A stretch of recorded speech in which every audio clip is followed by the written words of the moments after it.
Miami and Penn State, among others, at Pitt Stadium. So they've got to win this game tonight. If West Virginia were to win this game tonight, they would be playing three teams that have won the Lambert Trophy in the 80s, all on the road after this. And that would be Boston College, Syracuse, and Penn State. We have the Syracuse game on Thanksgiving.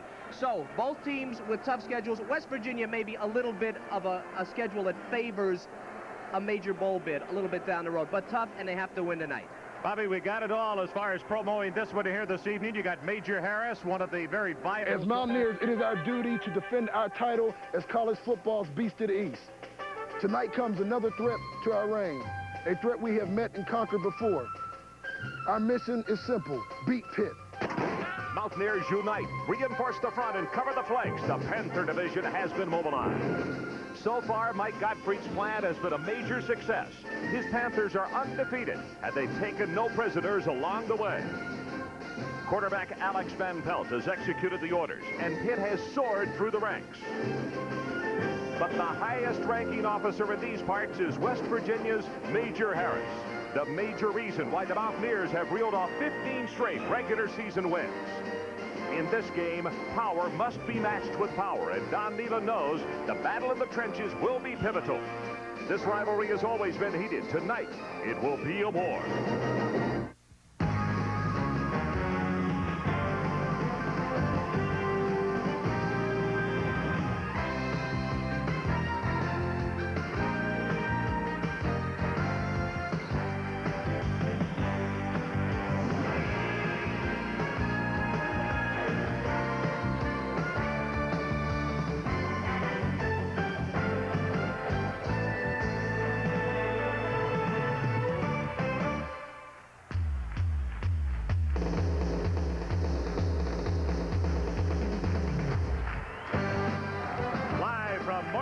West Virginia. ESPN's College Football Saturday continues as tonight it's the number 10 ranked Pitt Panthers taking on the number 9 ranked Mountaineers of West Virginia.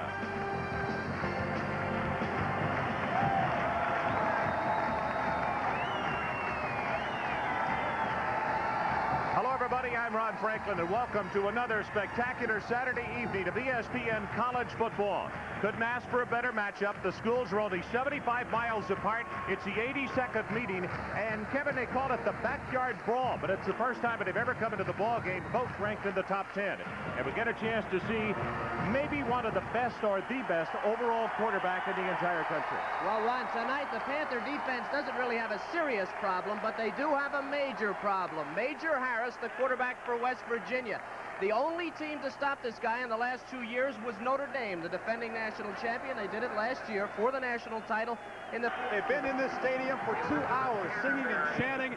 Folks, they just plain hate Pitt. And most of their venom tonight directed at Alex Van Pelt, who grew up in Grafton, 20 miles south of here. We asked him about his homecoming game. I used to go to all the games. I always dreamed of playing on Mountaineer Field. I remember when being a little kid, I'd walk down on the field, you know, right before the game was over and look up into the crowd and everything. It's gee. Home to play in front of the home fans, he has to be a little tight. You could see his record of 2-1 as Don Nehlen on the near side, visiting one final time with the major before the offense goes on the field as Jeff Van Horn will tee it up for Pittsburgh. And this one is just about to get started. Over 66,000 at the stadium tonight. And as Chris said, the students have been filing in here since they opened the gates this afternoon. In fact, sometime after 4. There is Van Horn as Carl Hayes goes back in a deep safety for the West Virginia Mountaineers. There he is. Tim Williams, number 24, to the far side.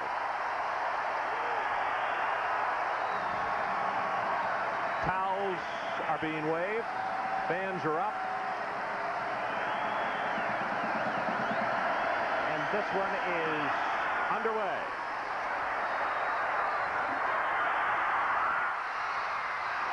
Garrett Ford across the 25 to the 27-yard line. And now for tonight's road handler starting lineup. It'll be Major Harris out of Pittsburgh at quarterback, and behind him is running backs Eugene Napoleon and Rico Tyler. The wide receivers, Greg Dykes and Reggie Rimbert. Rimbert very big and he's dangerous. Adrian Moss is the tight end. Cocoa, Florida, his home. The center, Jeff Price. The guards will be Scott Parker and Del Wolfley. At the tackles, Jack Lynn and Matt Ratcher. We'll check the Pitt defense after this first play. Draw play. Napoleon bricks it across the 40 to the 41-yard line. It's good for 15 yards.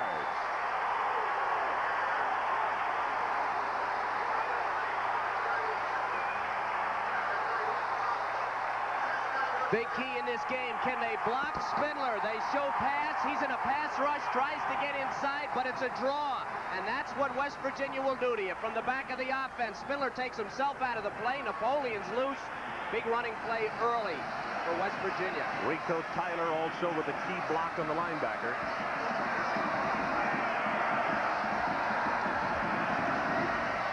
Napoleon again tries to change his direction. He'll go for one, and that is it. Let's take a look at the Pitt defense. Mark Spindler and Tony Siragusa are the defensive tackles. Keith Hamilton, the great freshman, and Carney Smith are the outside at defensive ends. Craig Gobb in the middle at linebacker. The two outside backers, Curtis Bray and Ricardo McDonald. In the secondary, Alonzo Hampton and Robert Bradley at the corners, and the two safeties, Dan Crossman and Lewis Reddick. Second down and 10, Mountaineers.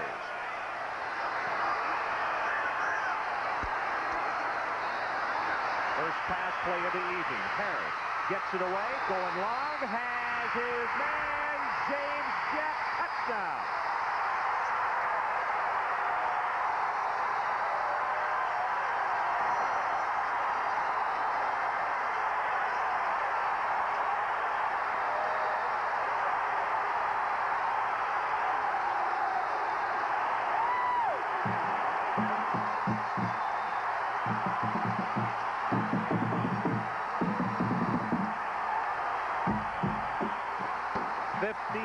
Yards to James Jett. He too, Kevin, only a freshman.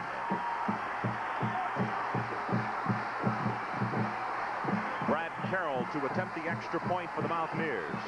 Perfect on the year, 14 of 14.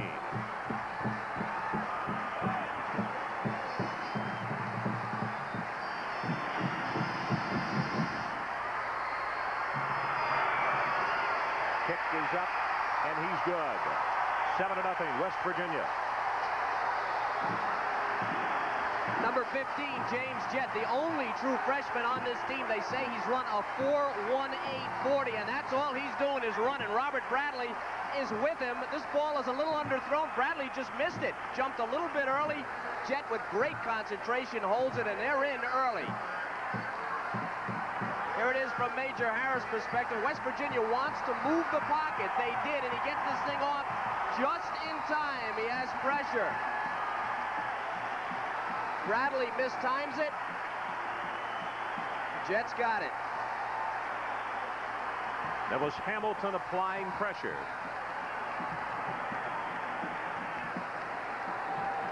Major Harris. And of course, Pitt has seen this kind of situation before. Almost deja vu. 3 plays this week. 1 play last week by Syracuse to open the ball game at Pitt Stadium. Well, if one thing they certainly have, as you said, had experience at this shouldn't really bother them. They were on that play. It was man-to-man defense, but they were there. It was just a mistimed jump. That won't bother them too much. Down Nealon. You know the heart is pumping, but pumping a little bit easier, getting an early 7 on the board. And for Mike Gottfried, he won the toss, but elected to defer to the second half. What is the plan this week? That's what he said before last week's game. Whatever happens, stick with the plan. And you must remember, they play 2 defenses, 2 units, the Pittsburgh team does, and they believe they can win the second half. They can wear you down. Brad Carroll to kick off for West Virginia.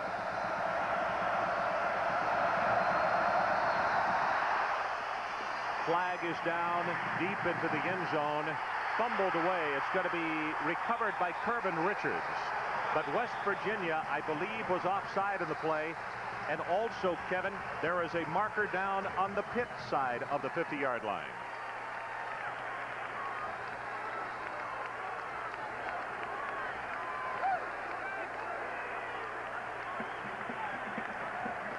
Bill McDonald, our referee tonight.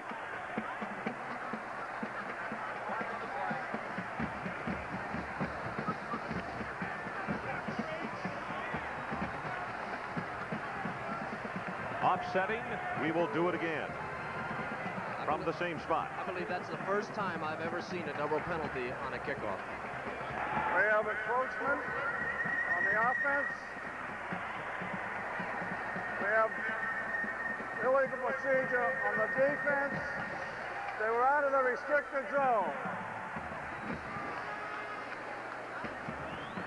Major Harris, in his career, 745 plays. That's times he has either thrown or carried the ball.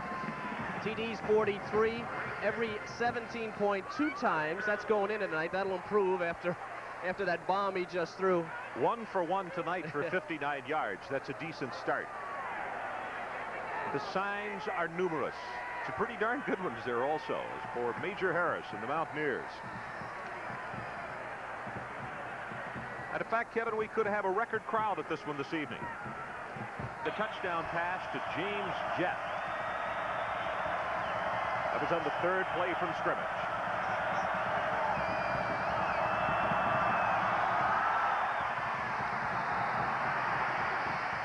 Kirvin Richards will return. Whacked down hard at the 19-yard line. Let's take a look at the Pitt offense. Alex Van Pelt, the young freshman out of San Antonio by way of the state of West Virginia. Quarterback Kirvin Richards and Ronald Redmond are the running backs. The wide receivers Henry Tootin and Reggie Williams. The tight end is big Lionel Sykes, the junior college transfer, St. Louis, Missouri, his home. The center is Chris Sistille. The guards Chris Getz and Dean Calaguire. The tackles Roman Matus and Mike Laborio. Dead ball foul. Personal foul. Defense, 15 yards, first down. Now they call it the brawl, the backyard brawl, and it has started off just as that. 15 yards stepped off against West Virginia after they had stopped the kick return at the 19-yard line. So from the 34, here comes Van Pelt with his first play.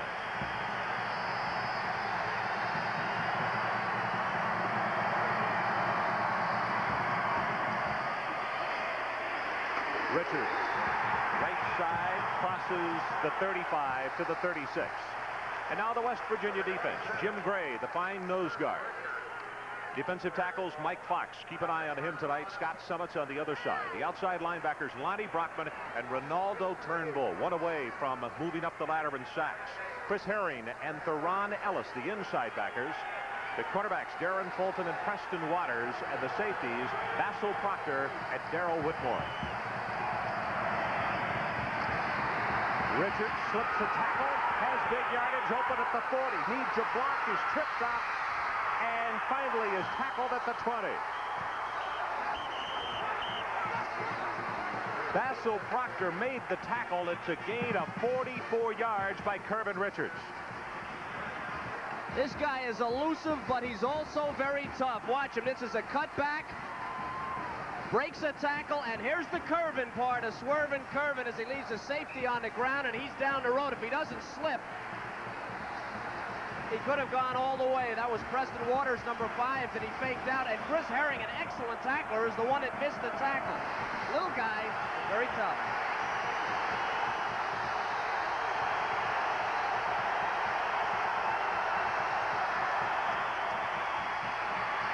Ronald Redmond, the fullback. He will have a gain of 10. Inside the 10, it will be 1st and goal for the Panthers of Pitt. Initial stop. Lonnie Brockman, one of the first men in old gold and blue for West Virginia to come over and make the hit. Mike Gottfried's ball club of the 3rd play fell behind 7-0 on the 59-yard touchdown strike, and right now the Panthers driving again as Adam Walker checks into the backfield at tailback. Redmond dances his way at left tackle down to the 7. Ronaldo Turnbull out of St. Thomas, the Virgin Islands, is there to make the hit. There is the guy that they expect to get pressure on Van Pelt, but they've crossed him up a little bit here and running the ball. The strength of the West Virginia defense is their strength. They all bench press over 400 pounds on the line. If Pitt is successful in the middle of that defense, it'll cave in. Second down and goal.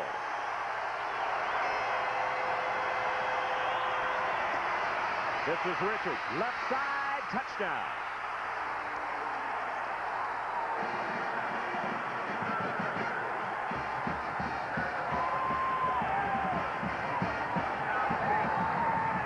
Carries, 54 yards, and now a touchdown for Kervin Richards. His third of the year. And who said you can't carry a script 75 yards? We see the same thing virtually that we saw last week in that opening between Syracuse and Pitt. Ed Frazier to attempt the extra point for the Panthers. Doug Hetzler is the holder. Blocked. Lateraled, and the tackle will be made. That would have been good for 2 points had he been able to take it the distance. Basil Proctor is the man who wound up with the football, and it was Mike Fox, the big 6'7" senior out of Akron, Ohio, who got an arm up and blocked it. Flag on the play.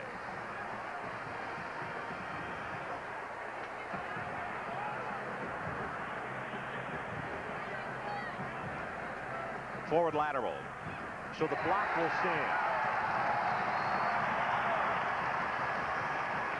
Number 61 left side, he's 6'7", and he needs it all. You can see the right paw getting up there to block it. Again, West Virginia at home. That's a big play. There's your forward lateral to Proctor. Watch the block by the fullback Redmond on the touchdown to the left. Right back, Basil Proctor will come in.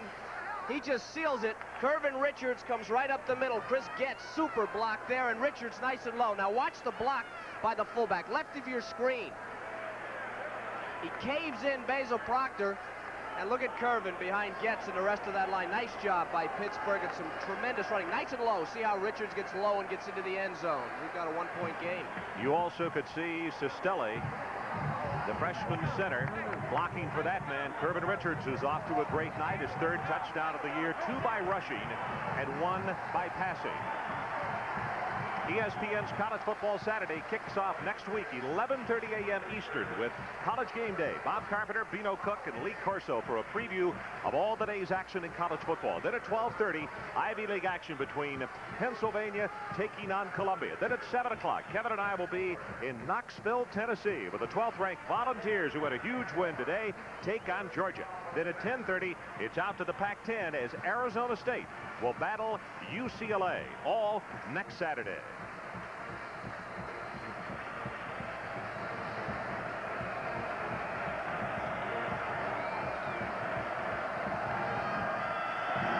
This is Van Horn's kickoff. It is coming down to Hayes at the 8. He'll be tackled at the 21. Doug Hetzler on the special teams, number 24, making the tackle. And just as we saw last week, both teams scoring on their opening possession of the night. Major Harris out of Pittsburgh, Pennsylvania. Ironically, the young man on the other side of the line of scrimmage, Alex Van Pelt, from the state of West Virginia.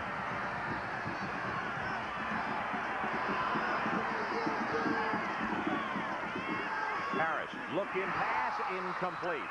In and out of the hands of number 2, Greg Dykes, up at the 30-yard line.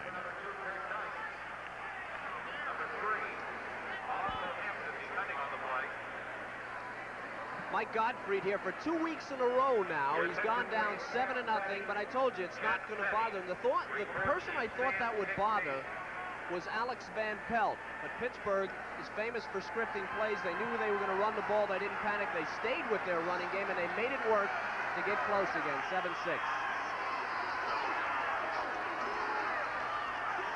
Draw play. Ford. And Garrett will take it up around the 22, maybe the 23-yard line, as Curtis Bray from his outside linebacking spot on the left, and Ricardo McDonald combining for the stop.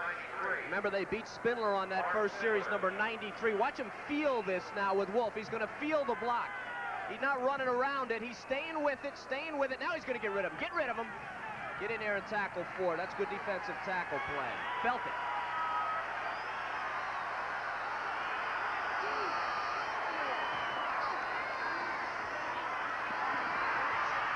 Harris under pressure, going to run, breaks off the tackle, and by golly, he is very close to the first down as Craig Gobb tripped him up, and it's all depending on the spotting of the football. And from here, Kev, it looks as though he's about a half-yard shy. That's the reason for the reaction from the crowd.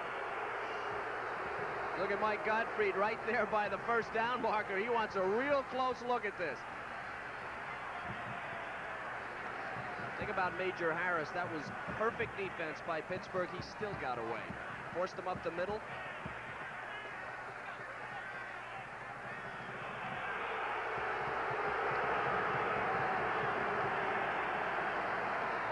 Early in the ball game, a 7-6 lead by West Virginia, and the Mountaineers will not take the chance, or so it would appear. Greg Herzog, you see the numbers out of him, his longest 69 of the season, 43-yard average. Kicking to number 3, Alonzo Hampton.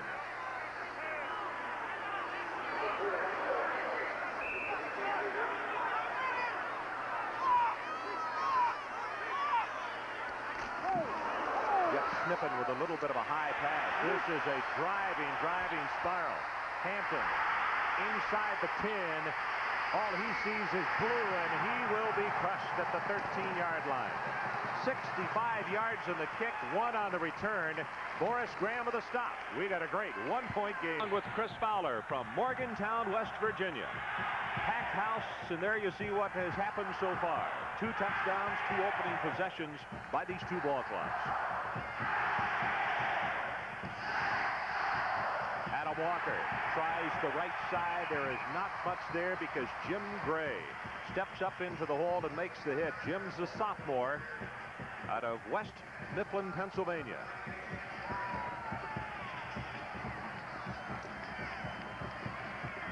Well, as you see the scores going up on the board, the lower part of the screen, congratulations as the East of the American League now wrapped up. Congratulations to the Blue Jays. 2 one-run games over Baltimore.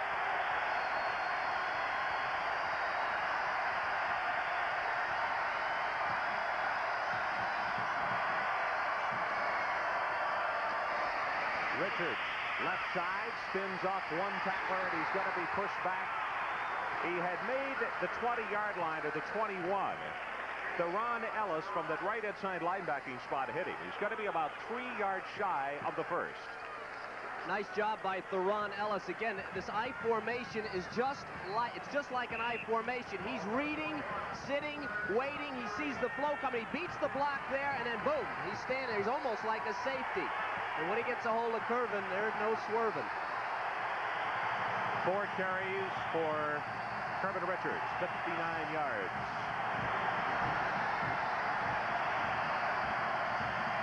Van Pelt, first throw of the night. Markers down all over the place, and he just throws this one away. Turnbull was the man who was applying the pressure. Number 87. 2 markers came down deep, and it's offensive holding pick. This one will be declined because of the 3rd down. West Virginia should get decent field position.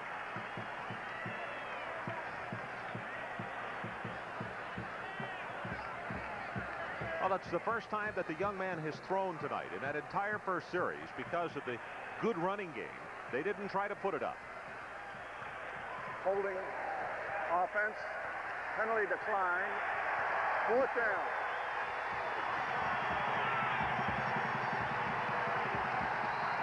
Chris Getz, number 72, left side of your screen. There it is. You can see the jersey. Can't see the number because you can see the jersey. That was number 98, Jim Gray, that he grabbed. Darren Fulton, the single safety for the Mountaineers. Good look from behind of Brian Greenfield. Left footer gets it away, but there are markers down and whistles.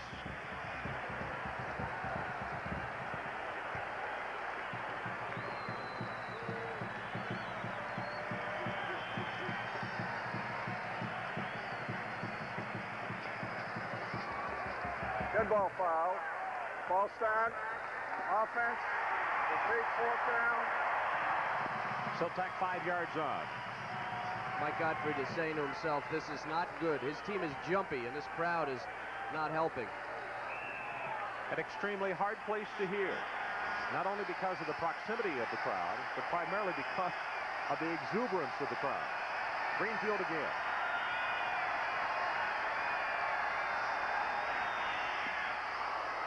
Low line drive kick. Fuller on the run, and he is not going to be able to do anything with that one. That is an excellent kick.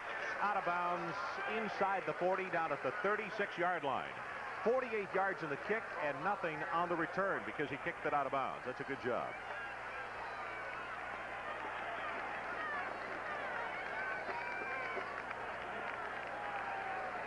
The Pitt defense.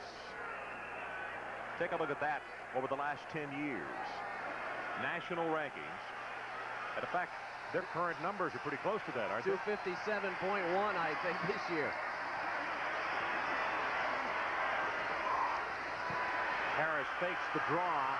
It holds up the lineman, still going. Ball is tipped and incomplete. And it was Curtis Bray who got a hand up and knocked it away.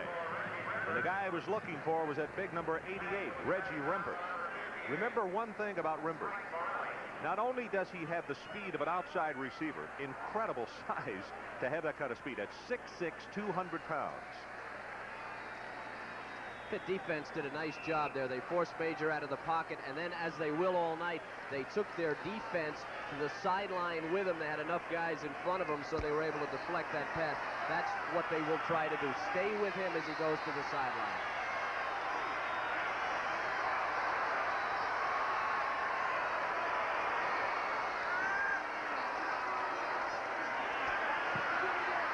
Straight back in the pocket this time. Harris will be knocked out of bounds at around the 42-yard line. And won't be enough for the first down. He'll miss it by about 4 as Tom Sims comes over to make the bump.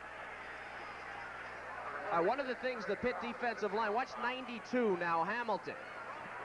Major wants to come out here, but see how he takes an outside rush and then he just keeps leverage. He's going to force Major into the short side of the field, where he pumps and finally gets dragged down for a shorter gain. Well, that's what they need to do. They need to keep outside leverage, force him back to the short side of the field or up the middle where their defense can help him.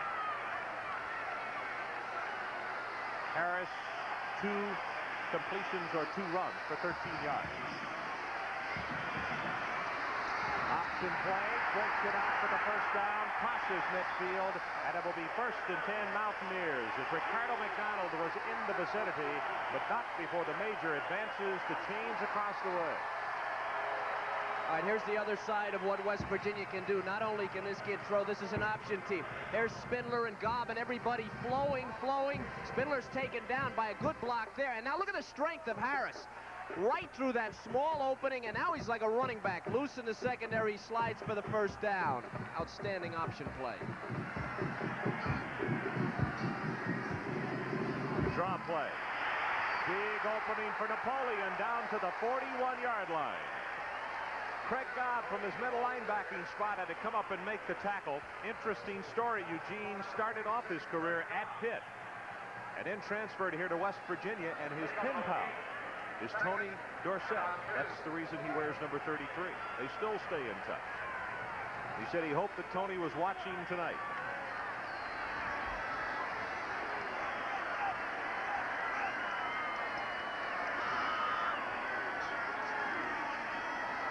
Rimbert on the pitch reverse. Gets 1 block and he'll be knocked down for a loss. Back at the 46-yard line is Dan Crossman from his strong safety position. Will knock him down for a -6 on the play. Crossman, another great story. Started in Kansas as a starting cornerback as a freshman with Mike Gottfried when he was the head coach at Kansas. And Bob Valicente, the defensive coordinator here, was the defensive coordinator, at Pittsburgh, was the defensive coordinator in Kansas. Now they're all together again, but they're at the University of Pittsburgh, and Crossman is a senior. Mountaineers need just inside the 40.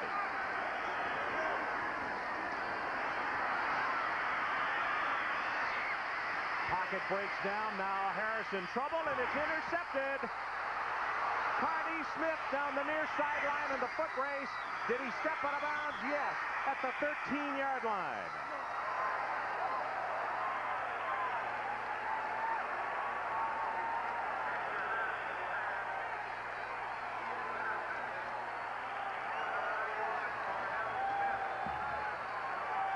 We all know what Major can do on the positive side. Now, here is a problem. You'll never see a better job by a defense. There's Crossman in front of you. The middle linebacker forces him outside, and then you've got an outside linebacker, McDonald. Everybody has leverage. Now he makes a mistake. This is a defensive end that intercepts this from the other side. Now, that's a defense that never quits, keeps hustling. Smith down the sideline where he will step out of bounds. Obviously, Major should not have thrown that ball. It's what defensive coordinators like to call spreading the fence and keeping it parallel. That's what Pitt did.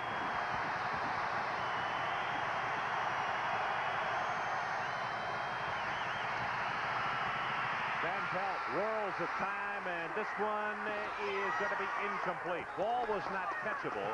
Orlando Truitt is the man the pass was intended for, and it was Mike Fox who was crawling all over the back of Alex Van Pelt as he was about to throw. Alex had a little happy feet there. A lot of pressure from West Virginia. Nice job. And last week, Syracuse let him sit in the pocket. West Virginia's not doing that, and Alex is a little jumpy back there. Good coverage by the secondary of West Virginia.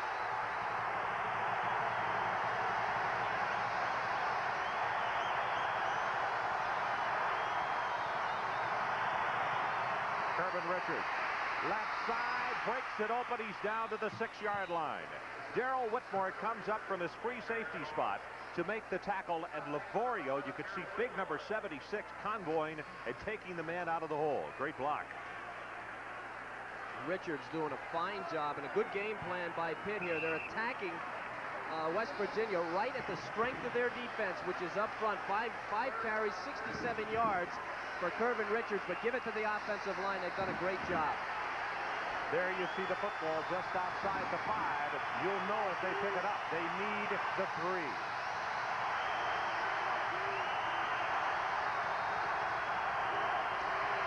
Derek Lewis. Hot pursuit, and he'll be knocked down for a loss by Preston Waters, and a loss of 4.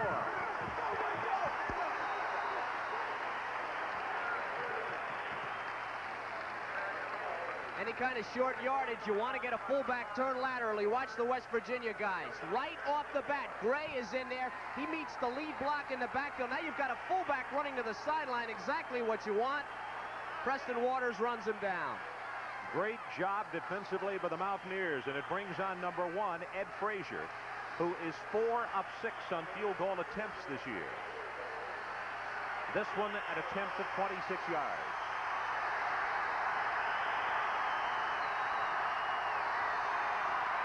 It is blocked.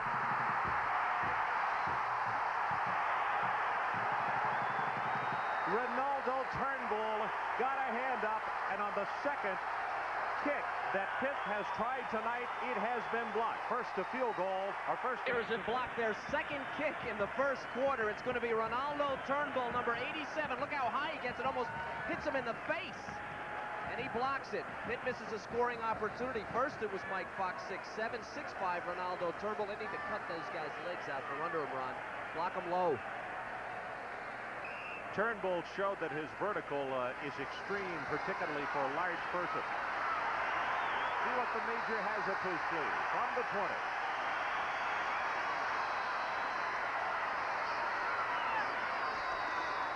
Garrett Ford. Oh, he really gets smacked down at Nelson Walker. Let's go to Bob Carpenter for an update. All right, Ron, thank you very much. And you might call this our run and shoot update. Andre Ware, the Cougars of Houston, taking on Jerry Burnt and his Rice Owls. And tonight, fourth quarter, it is 55-0. He has 413 yards throwing, 7 touchdowns, 529 total yards. Ron Franklin. Thanks very much. Andre Ware and the Houston Cougars. Wow. Some kind of pass and offense. Draw play. This is Ford again up near the 30-yard line, and he's close to the first down. It appears he will be short by just a couple of inches. As Pitt going with not what they call their second unit, but Unit 1A defensively. Wholesale changes, all 11. B Company is something else I think they're called.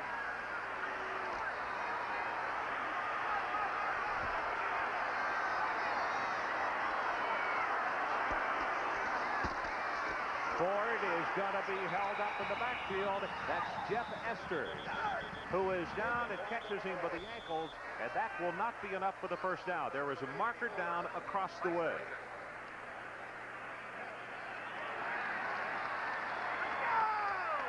Offside Pitt. This defense, this 1A defense comes on the field fired up. Sometimes it can work against them. Defense, 5 yards, first down.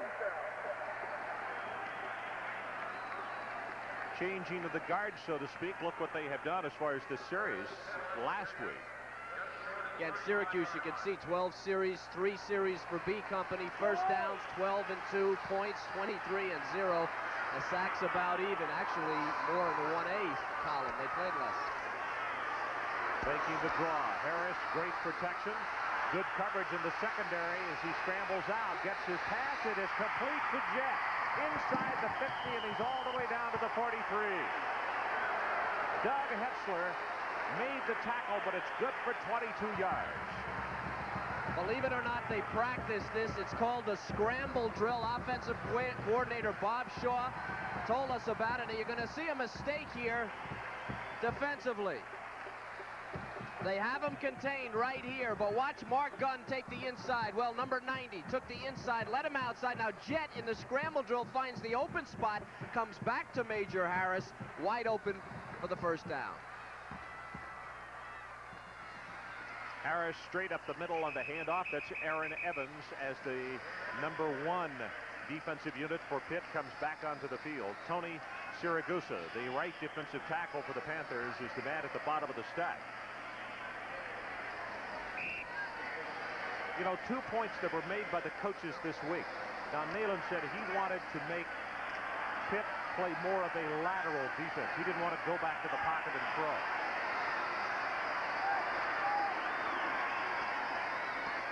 Wants the look-in pass, gets it away, and he was being tackled just as he got it away. That's Ricardo McDonald. And now let's go down to the field and Chris Fowler. Okay, Ron, we've seen one of the new rules in college football come into play. Kickers not allowed to use the team. Much tougher to get the ball off the field. And Pitt's Ed Frazier has twice had that problem. He was a high school soccer player, the best of the Pitt kickers to get the ball up off the ground quickly. That's why he moved up from the third team to the first team. Got to get the guys in front of him to block some Mountaineers, though, back upstairs.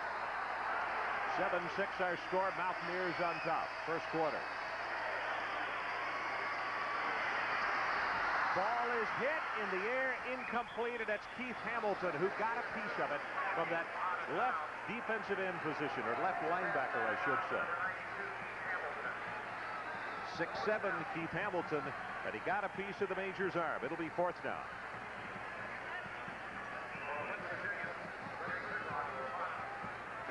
Gregory Herzog. Boy, 62 yards on his first. He doesn't need nearly that here. Pooch kick. Alonzo Hamilton lets it go, and the 9-iron just bites right there at the 5-yard line. They're going to put it dead inside the 5 at the 2. 35 yards in the kick. West State of West Virginia playing now for Pitt. Only a freshman. He has been to the stadium before, but you have to witness it on the field for yourself to know exactly what kind of pressure these fans can put on you. Richards right up the middle will take it in the vicinity of the 9.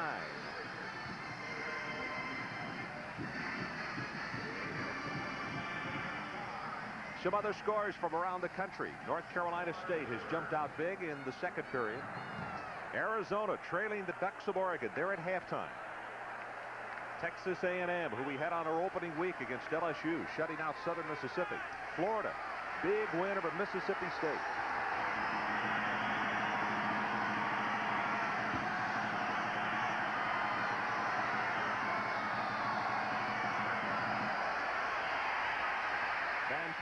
Going to go long. It is Tootin, and a marker down, and I think that's going to be offensive pass interference as Tootin put his left arm in the midsection of the defensive back. Darrell Whitmore. If this isn't offensive interference, they'll tear this place down. It was pretty obvious.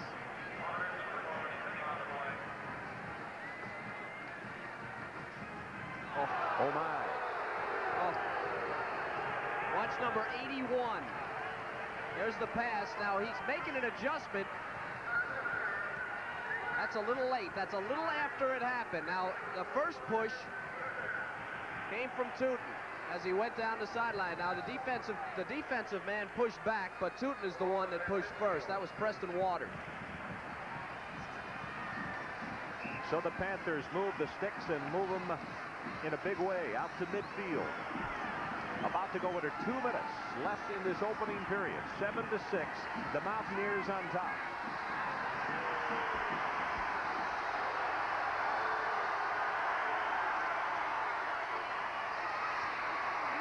Delay to the fullback, and he's going to be hit and knocked down at the line of scrimmage as Redmond had the ball put in his stomach, and he waited for a moment as though he was waiting for the pursuit to go by him. Yeah, and it didn't go by, did it? Nope. And that's a trick play that Pitt runs, and what he's supposed to do is stop. If everybody runs the other way, obviously he'll keep going, but it didn't quite happen that way. There's Van Pelt taking the handoff. And Redmond just waiting, but not for long. Here comes West Virginia.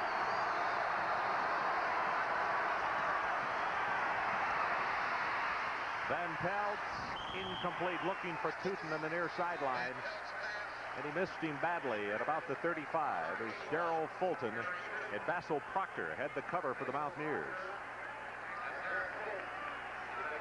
Well, this is a different Alex Van Pelt, and it's different for a number of reasons. He lived 20 minutes from here as a junior in high school, went to Texas as a senior, and also he's playing against a little bit of a different defense. There's Mr. Van Pelt, the father of Alex Van Pelt. Got to be feeling the pressure, and West Virginia's putting on some pressure. Syracuse didn't last week. Option play. This is Richards. Turns the corner, loses the football, and West Virginia has recovered Darren Fulton.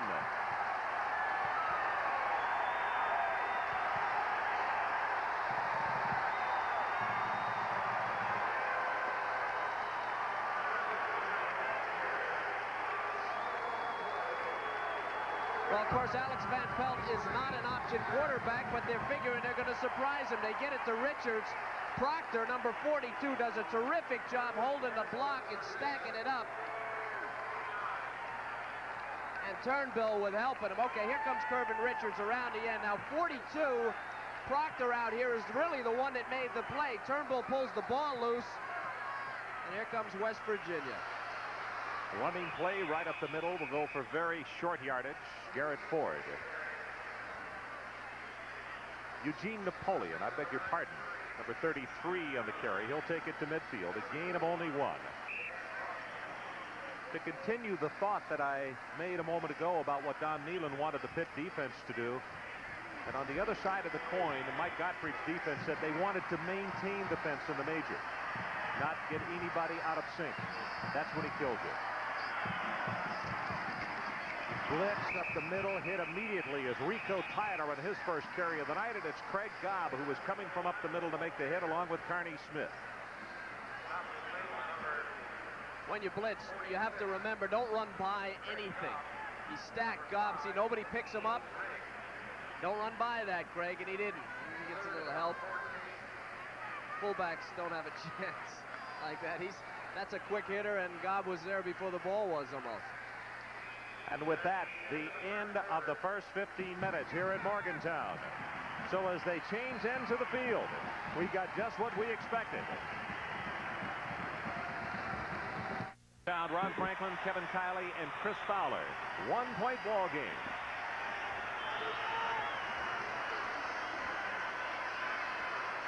Harris under pressure gets a pickup block. Still running, delivers the pass incomplete, and a marker goes down, and it looks as though Major had run beyond the line of scrimmage when he delivered the pass. It was Rico Tyler who came back to throw the block on Mark Spindler.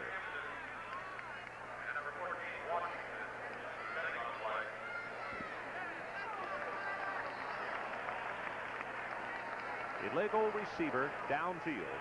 One of the things you really have to do defensively with a guy like this is just keep running. Keep staying with it. And Spindler came along and he got knocked off. And here's your wide shot of the defense. Pitt in white. And Major Harris, see how the whole defense is shifting. Everybody's shifting to this side of the field. That's what Major Harris will do to you. Major needs to be aware of where he is on the field. He had pressure and tossed that one up a little bit for grabs. Good coverage by Pitt. They forced him to the sideline. He needs to learn to just step out. Has a habit, Major Harris, of trying to make the big play all the time. He does so often, they don't want to rein him in, but he can cost them. Well, a lineman downfield. The penalty is declined with the 3rd down and 13, and now it's 4th, and the Mountaineers will have to kick it away.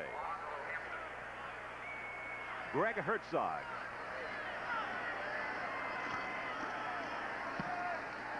Another booming high coverage kick. Hampton all the way back at the 10. Runs into his own man. He'll be shy of the 20.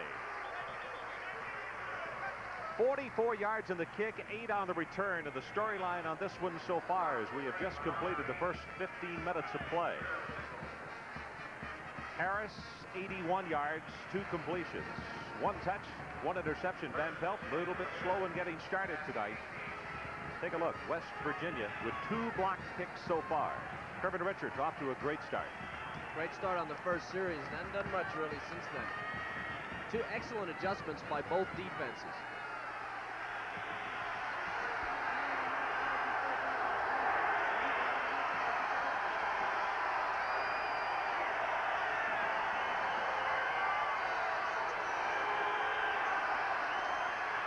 Pitch to Richards. Goes right side. Carries a tackler with him as he goes to the 22, and it's Jim Gray defensively. Let's go back to Bob Carpenter for another update. Bob? All right, Ron, they also love their Saturday night football at War Memorial Stadium in Little Rock. James Rouse of the Razorbacks, a 10-yard run and playing against their ex-assistant, UTEP head coach David Lee. Hogs 7, Miners nothing. First quarter. Well, the Beans ought to be happy about that. Arkansas going on top, 7-0. Mike Godfrey's ball club trailing by 1 here in Morgantown. First minute of the second quarter.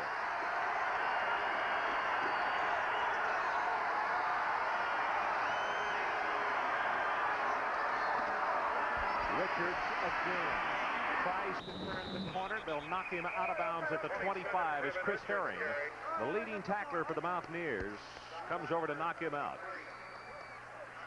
Pitt has gone to 2 tight ends down here, getting conservative. They have the young quarterback, and they're trying to force the ball a little bit. West Virginia creeping up on the line of scrimmage, but now Pitt has a tight end that can go deep on this team.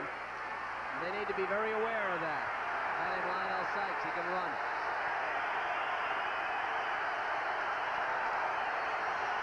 The Panthers lead the 28.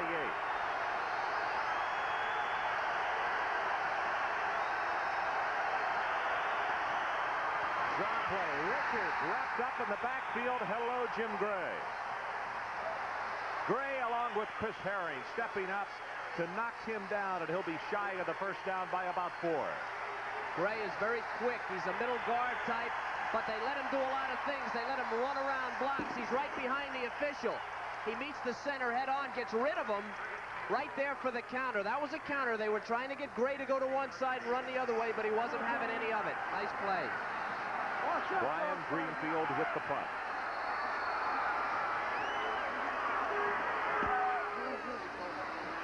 Another line drive kick. Fulton lets it get over his head, retrieves it at the 20, and he will be tackled at the 24-yard line. 53 yards in the kick, 2 on the return. You're looking at right there, defense 1A, the second unit for the Pitt Panthers.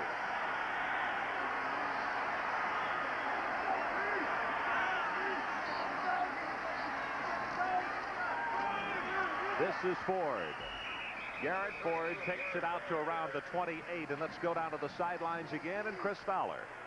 Okay, Ron, you mentioned the 1A defense back in the game. Remember the first time they were in, West Virginia quickly drove across midfield. They were pulled out. Mike Godfrey was hot. He was up in their face talking to Mark Gunn as they came off. He's giving them a second chance, but if they don't perform well this time, may not see him that much for the rest of the game. Ron?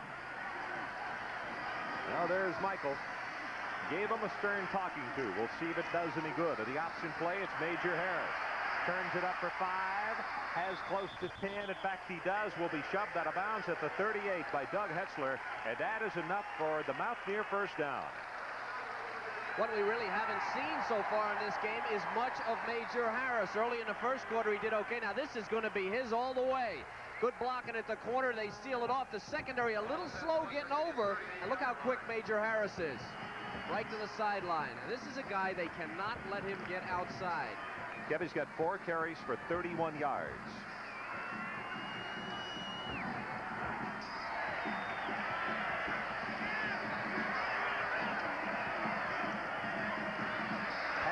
Complete to Rembert at the 45, breaks it out. He can run.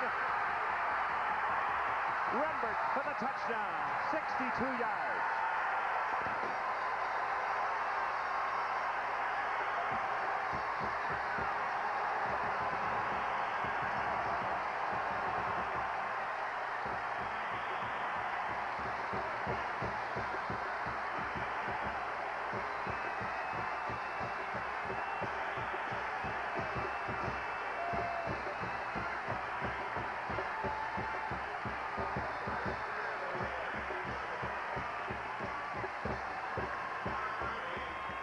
That's Brad Carroll, who has come on to attempt the extra point, as Major Harris has now thrown distance jobs of 59 and 62, and the extra point is good.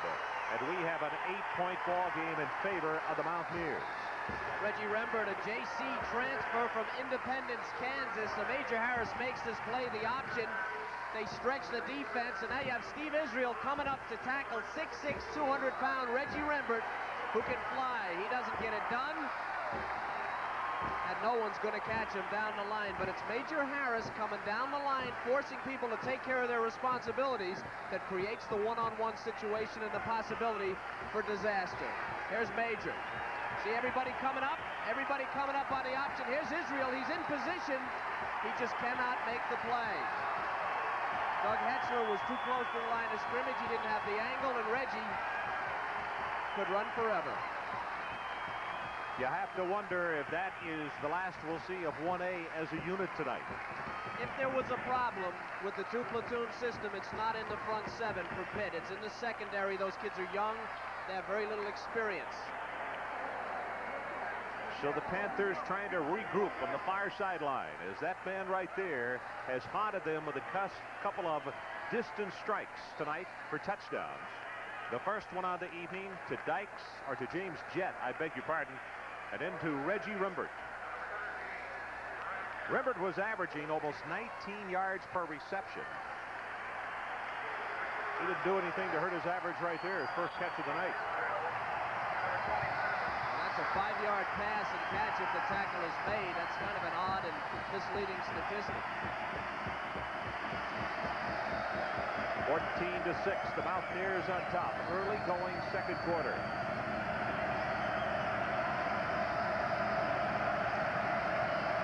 Brad Carroll kicks it off. This is going to come down to Israel at the 3. Oh my goodness, does he take a shot at the 15. That's Roger Dixon, along with number 22, John Murphy, who greeted him shy of the 20.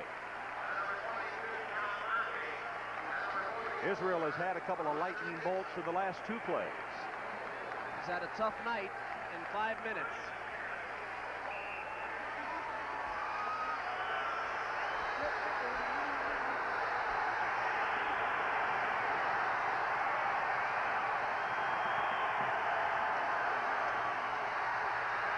Van Pelt delivers to Tootin, incomplete at the 29-yard line.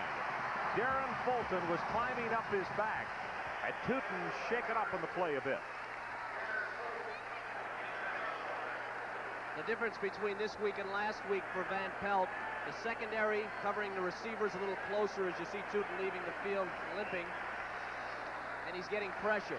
Syracuse sat back a little more. They didn't pressure him much, and this is a whole different atmosphere. It was at home last week, and now he's at home, but with 70,000 neighbors screaming at him, not for him.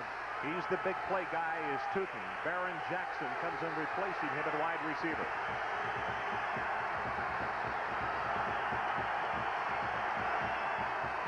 Kevin Richards. Belted hard. That's 98 Jim Gray, one of the first men to come over.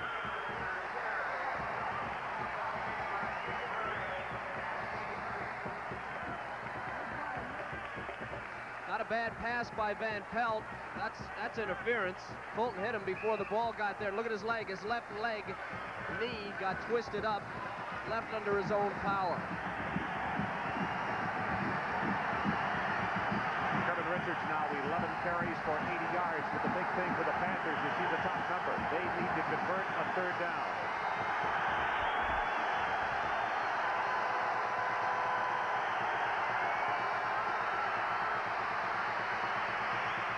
Pass tipped and intercepted by Darren Fulton. He will be knocked down at the 31.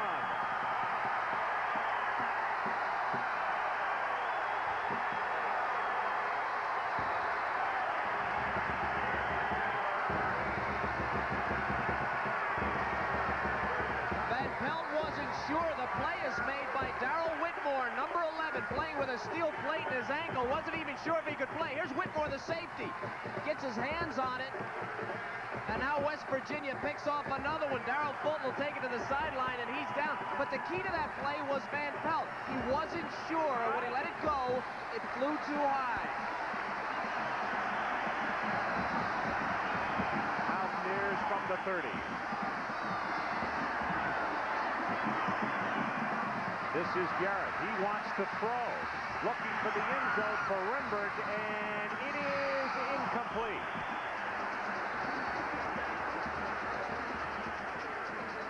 What a job by Louis Riddick. Louis Riddick got position. Rembert could not come back. Number 5, I believe it was number 5. He got inside of Rembert. Read this thing very well. It's an option pass, very tough to read. Now watch Riddick. See Riddick? He turned inside of him, looked like he put his hand up, but there was no way Rembert could get to the ball without going through Riddick. That made the difference. Alonzo Hamilton would love to have the opportunity again. He mistimed his jump.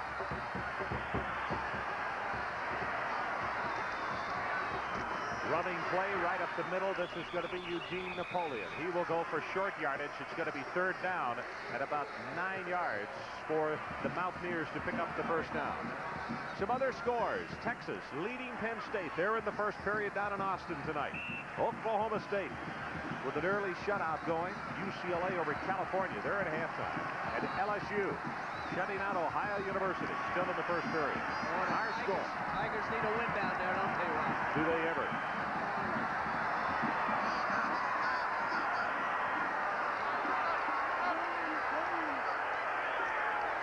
Blitz is on.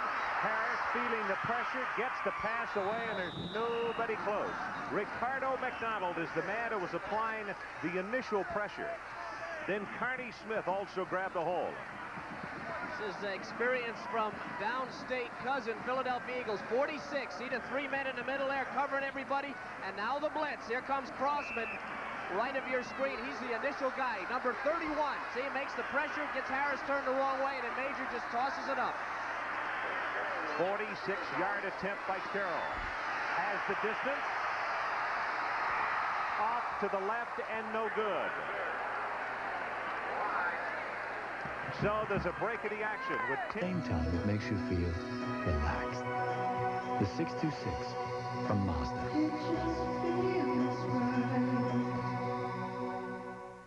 Fuji videotape. Its only limitation is Fuji videotape is Fuji videotape. Its only limitation is Fuji videotape. Its only limitation is your own imagination.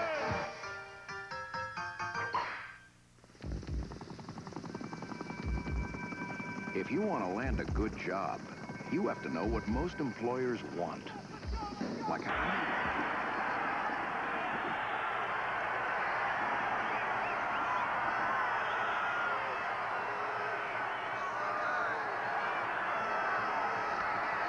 Van Pelt with the play action.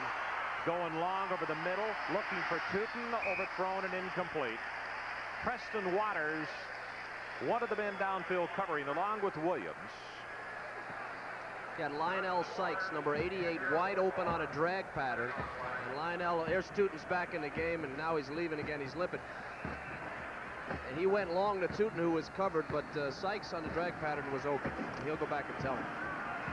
Well, for young Mr. Van Pelt, 1 of 7, 1 interception, 41 yards tonight.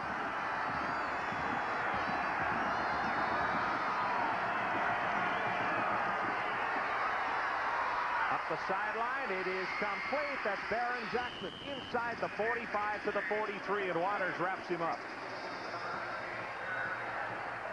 And a marker down back at the 30-yard line. And Van Pelt is extremely upset.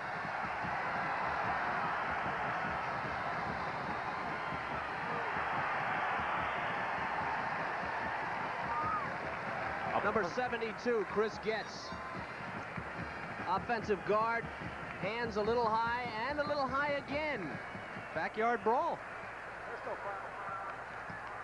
Had a similar penalty last week, and a lot of times that's technique. You just get your hands up too high, but the second one didn't look like technique, did it, Ron? Chris, senior out of Jackson Heights, wants to go to work after graduation for the federal government and law enforcement. That's what his major is. And he showed right there that he can govern his area. So with a 15-yard penalty, it'll push it back to the 15. And for the Panthers, they need the 40-yard line, their own 40. Exactly what they don't need with the young quarterback in a situation like this.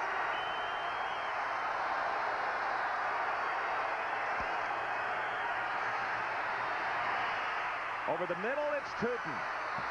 Cuts it upfield, and he is close to the Panther first down. Basil Proctor finally knocked him to the turf.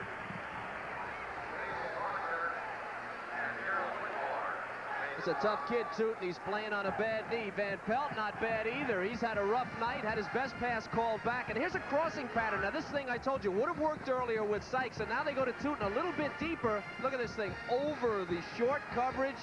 Drops it right in there to Mr. Tootin, who's going to take a lick even with the bad leg. Nice play. Gutty performance there by Tootin. Well, let's go down to the sideline. Chris can update us on the injury to Tootin. That's right, fellas. Tootin is a tough guy. You saw him run that crossing pattern, but he has what's called a hyperflex of the left calf. Earlier on, he tried to run a fly pattern and looked very slow. It'll be tough for him to run those deep routes later on in the game, but he's going to try to tough it out anyway, fellas. It is a first down for the Pitt Panthers. The ball just shy of the 40.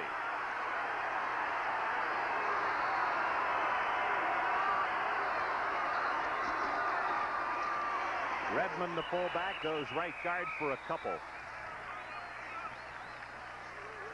Clock going under 9 minutes to play until halftime as Warren Suber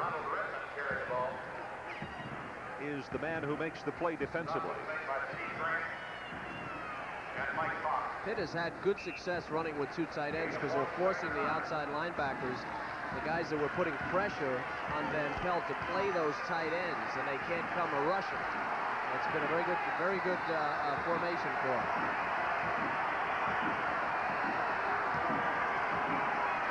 Van Pelt dumps it off here in the flat, incomplete. That's Richards. His tailback off his fingertips as the Mountaineer, who is out in the upper deck down below us, fires off around. Woo. Wish we had known that was coming, huh?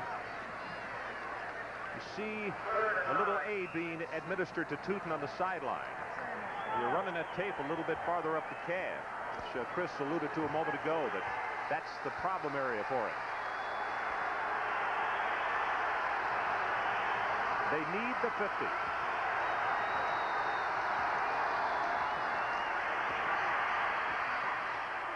It is complete over the middle to Reggie Williams. Good for the first down, +9. Whitmore knocked him out of bounds, but not before he makes it to the Mountaineer 41-yard line. 18 yards in the play. What a job by the offensive line here for Van Pelt. Now, they didn't have any tight ends in the game here. Look at Turnbull getting turned inside. Redmond makes a block on the corner, and Van Pelt now starting to get his feet under him. He'll stand in there and throws that thing. Fires just a shot in there to Reggie Williams for another first down. That's 3 big passes. One was called back by Van Pelt.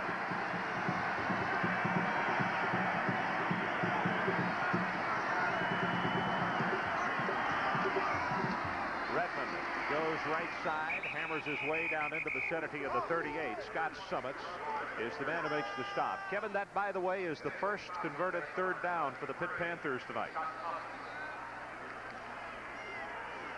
They make it on the pass play. As you mentioned, they had one a moment ago, and it was called back because of the personal foul. Kid, we've seen what this kid can do. We saw him, what we heard about him at Boston College. He was 15 for 18 last week, 25 for 32. If he gets heated up, he can be tough.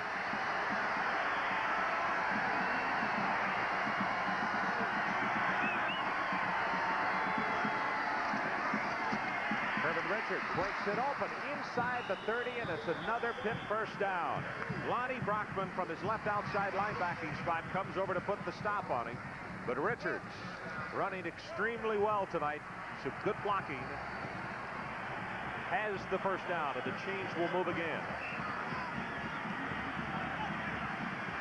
Down Neyland. He has the trophy in his office that this Pitt ball club would love to have, along with several other clubs in the East. Lambert trophy.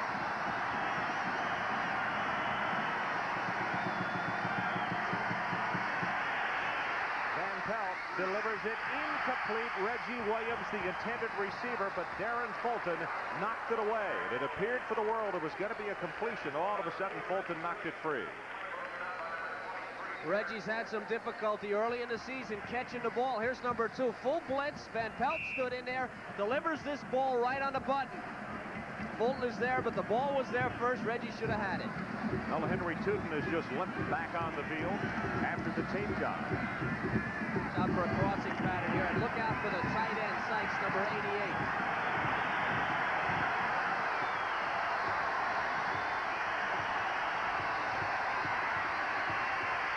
They set the screen. This is Redmond. Cuts in behind the block, and he is inside the 25 to the 23. Chris Herring, leading tackler in the ball club for West Virginia, brings him down. Going to be a third down. Kev, they'll need about 3.5. Redmond is more like a halfback than a fullback, and this is Paul Hackett's influence. He's got 2 good receivers. See, 22, he's just kind of sliding in there. Screenplay over Turnbull, who's 6'5". Nice job by Van Pelt. And now Redmond, who knows where to get the yard. He turns it right upfield. Not quite a first down, but good yardage.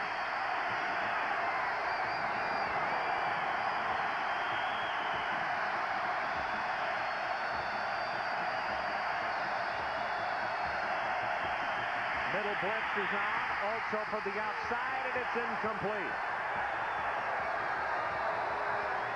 Lonnie Brockman, number 97, was pressuring Van Pelt.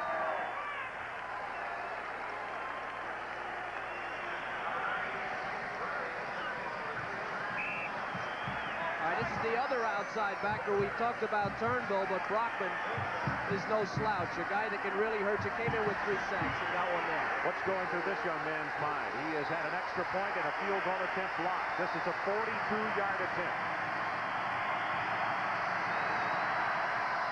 Has the distance, and he's good. They're going to say officially 41 yards. And first Van Horn with the kickoff. Hayes waits at the 7.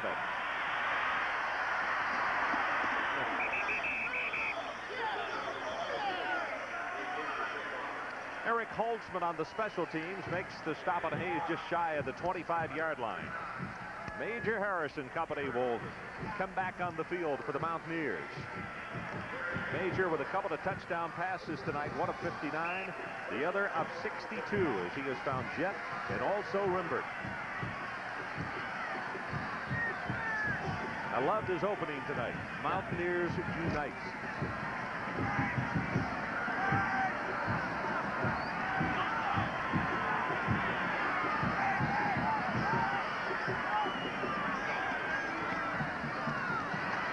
Harris on the option. Going to be closed in, and for one of the few times tonight, he will be stopped for nothing. Craig Gobb, the middle linebacker. As you could see, that fence we talked about back in the first quarter is nobody would make the error of going ahead and stepping across. Well, they really loaded up on the right side. The initial blocking was great right here at the corner for Harris. But look at McDonald. Keeps him going laterally. 58. And here comes Craig Gobb. Look at all the guys going laterally. They actually overran him and finally dragged him down. Nice job. Taking the draw. Great protection for Harris. Now it breaks down. Going to be hit. Loses the football, and it's going to go out of bounds. Carney Smith and Keith Hamilton, the two outside people, are the men who applied the pressure and knocked him down. I tell you, they're calling this a forward pass. Now, he's either in the grasp. Look at this thing. He's either down. Here comes Hamilton. And they're calling that a forward pass. Now, his arm did start forward, but that's a judgment call by the official, and that is a tough call for Pitt. It happened right in front of the 5,000 Pitt fans who bought tickets to come down here. You could hear their response.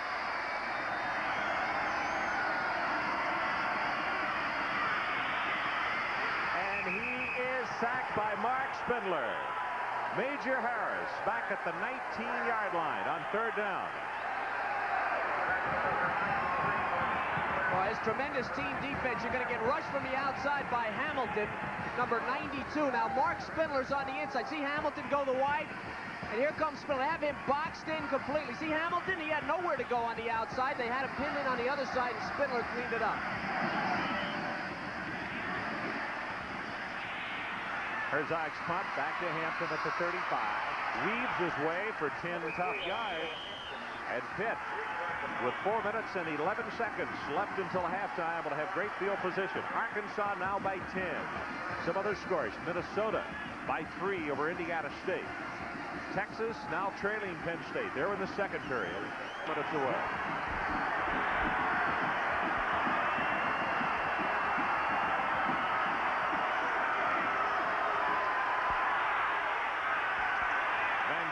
Looks into a deep zone, throws it complete at the 35 as Baron Jackson found the seam on the near sideline.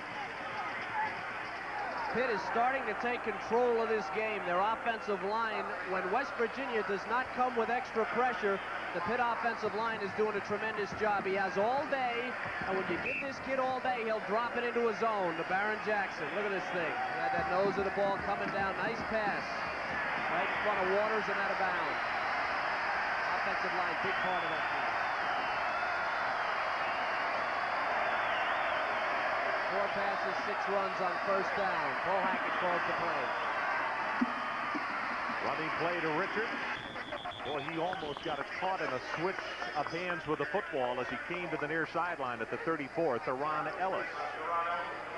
The right inside backer pushed him out.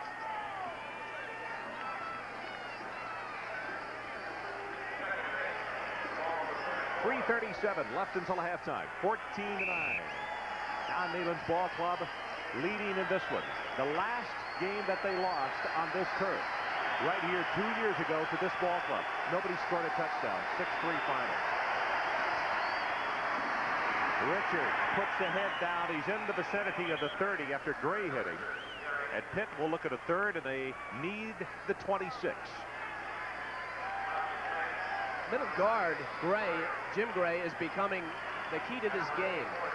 They move him around. He'll take the gap.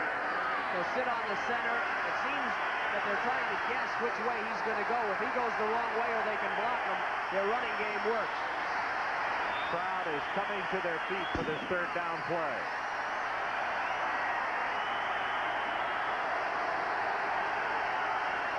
Four seconds on the 25-second clock. Van Pelt gets the pass away. Incomplete. He was looking for Sykes.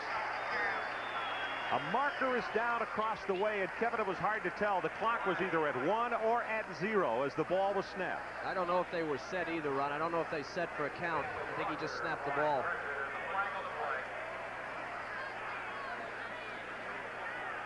In exactly right. Illegal procedure against the Pitt Panthers. Now that was the play. Now see, Walker was in the backfield. Walker is a running back, but they knew they weren't going to run. He's only had 2 receptions this year, number 29 Walker. What they were trying to do is throw that drag to the tight end, but when they went with the single setback, West Virginia came with the blitz. They didn't have enough people to cover it, and they got right to Van Pelt.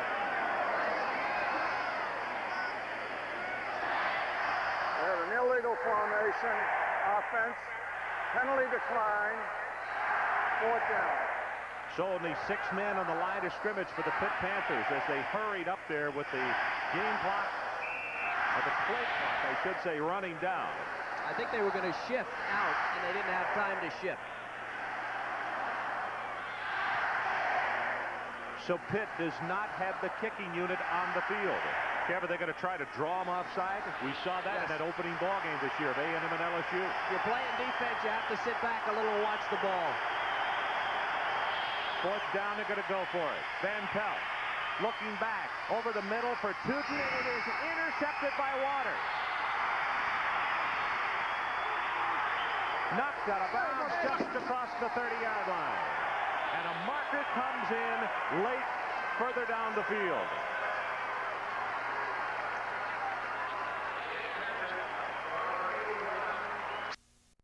This is a timing pattern. He's floating this thing out, hoping his receiver can get to the dead spot before the defensive back. But Tootin's got that bad leg, and Waters reads it perfectly, gets in front of him and picks it off. A floater to the dead spot. See, Waters just happened to get there quick. Great catch, great catch.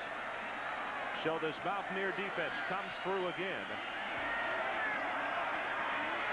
with still another interception. That's 3.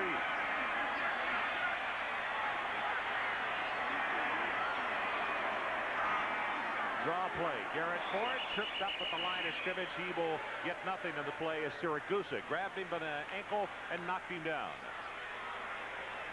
Van Pelt trying to reach out and touch someone there. Now someone he's trying to touch is Paul Hackett. What's going on, Paul?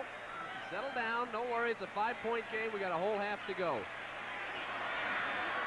2 interceptions. I beg your pardon. 5 of 15 for 104 yards for Van Pelt. That was my mistake. He did have an earlier. Harris. He is going for it all. In the end zone. Incomplete. James Jett, who caught the 59-yard touchdown pass on the 3rd play from scrimmage to open this one tonight, is the man they were looking for.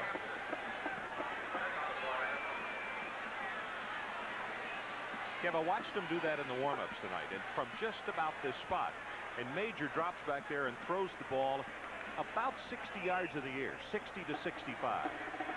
He has a gun, but he's no drop-back quarterback. I don't think there's anybody in the country that would expect him.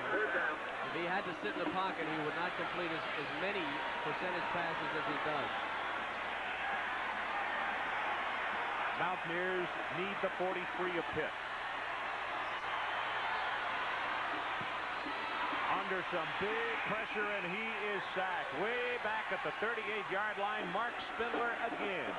And Hamilton, and they are taking over. The left side of the defensive line for Pitt is starting to put on the pressure. Here they are, and I'll tell you, this is an ugly sight if you're a quarterback. Look at this.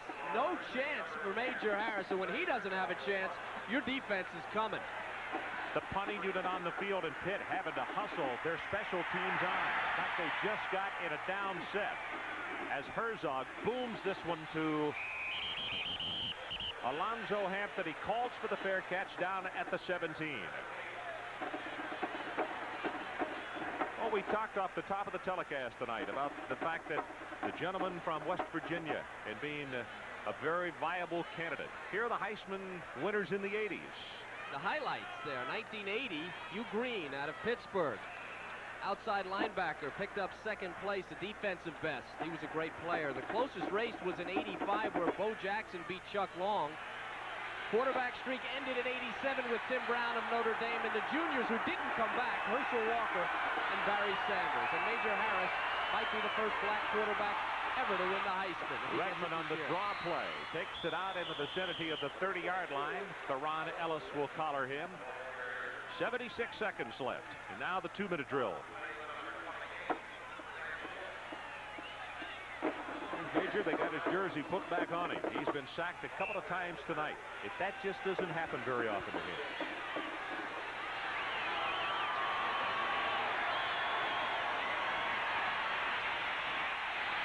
Van Pelt. And he's just going to throw this one away. Sykes is the closest man to it. It was Turnbull who had a hold of it. You think he's in a good mood? Yeah. Ronaldo. That was a bad decision by Alex. Alex should have stopped and stepped up inside. The fellow that was blocking Turnbull was doing a good job, but he was blocking him outside, and Alex tried to run outside, ran right into it. And as he played well, a blocked point after, a blocked field goal, a fumble recovery, and a couple of hurries and sacks to go with that.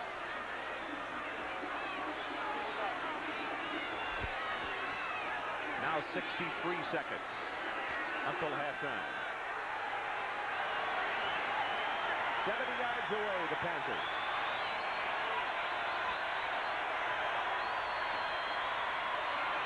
Redmond again on the draw play. Will take it for a short 3. And now a third down situation for Pitt.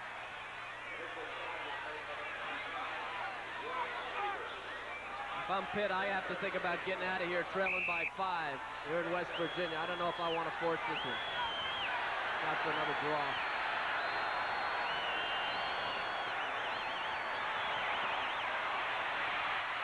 Van Pelt throws it away again. And the bad thing about that right there is he stopped the clock for West Virginia. They got 31 ticks left on there. They get any kind of return. They got a little change showing on the clock. Brian Greenfield will come out and punt. They haven't blocked any punts, but they blocked 2 place kicks, and they're capable.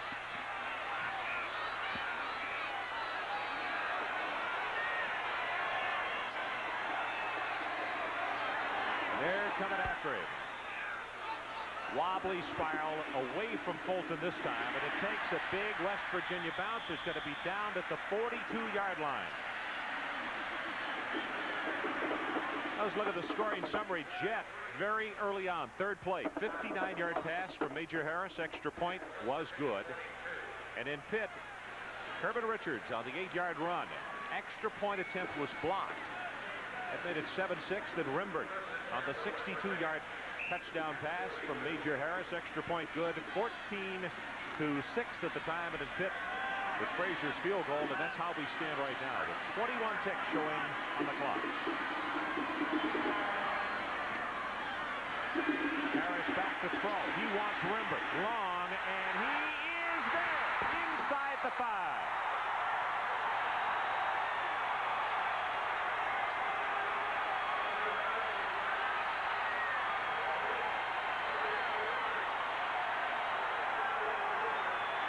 That's the time on the clock that I was speaking of. If Van Pelt runs it down, West Virginia would not have had this opportunity. Let's take a break. 13 seconds left until halftime, and the Mountaineers threatening.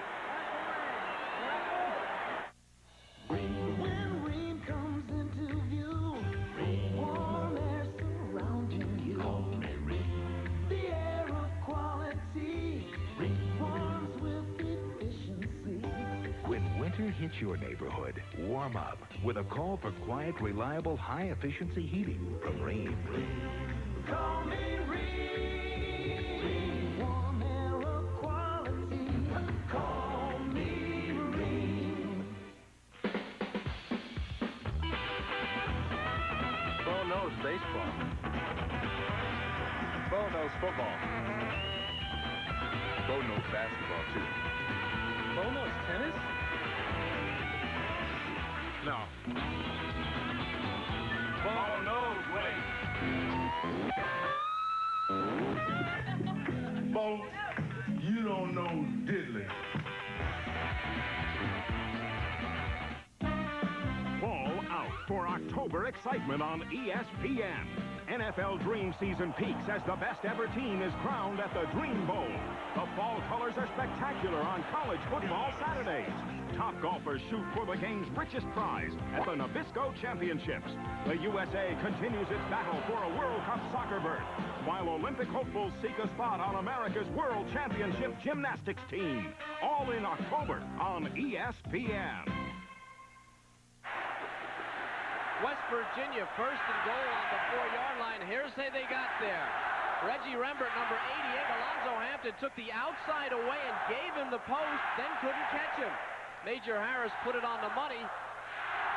Rembert falls on the 4-yard line. So with 13 seconds to go, here's Major. No question about the strength of his arm, and no safety in the middle. This is single coverage. No chance. Rembert, if he kept his feet, he would have been in. First and goal on the 4, 13 seconds to go. Look at his numbers tonight. 4 completions, just under 50 yards.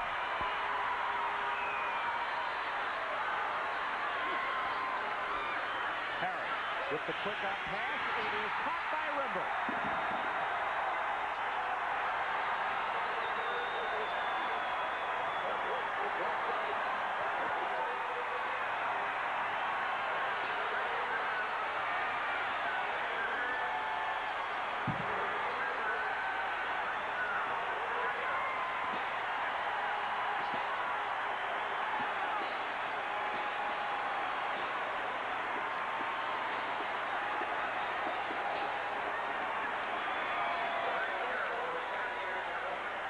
Brett Carroll tries to make it 21-9. And he splits them. This is a pass that cannot be defended if it's perfect, and Major Harris will make it perfect. 6'6" Reggie Rembert with Louis Riddick just trying to stay with him, right in his chest for a touchdown, and that was lightning struck here in Morgantown. And it all happened with what? 22 seconds left until halftime.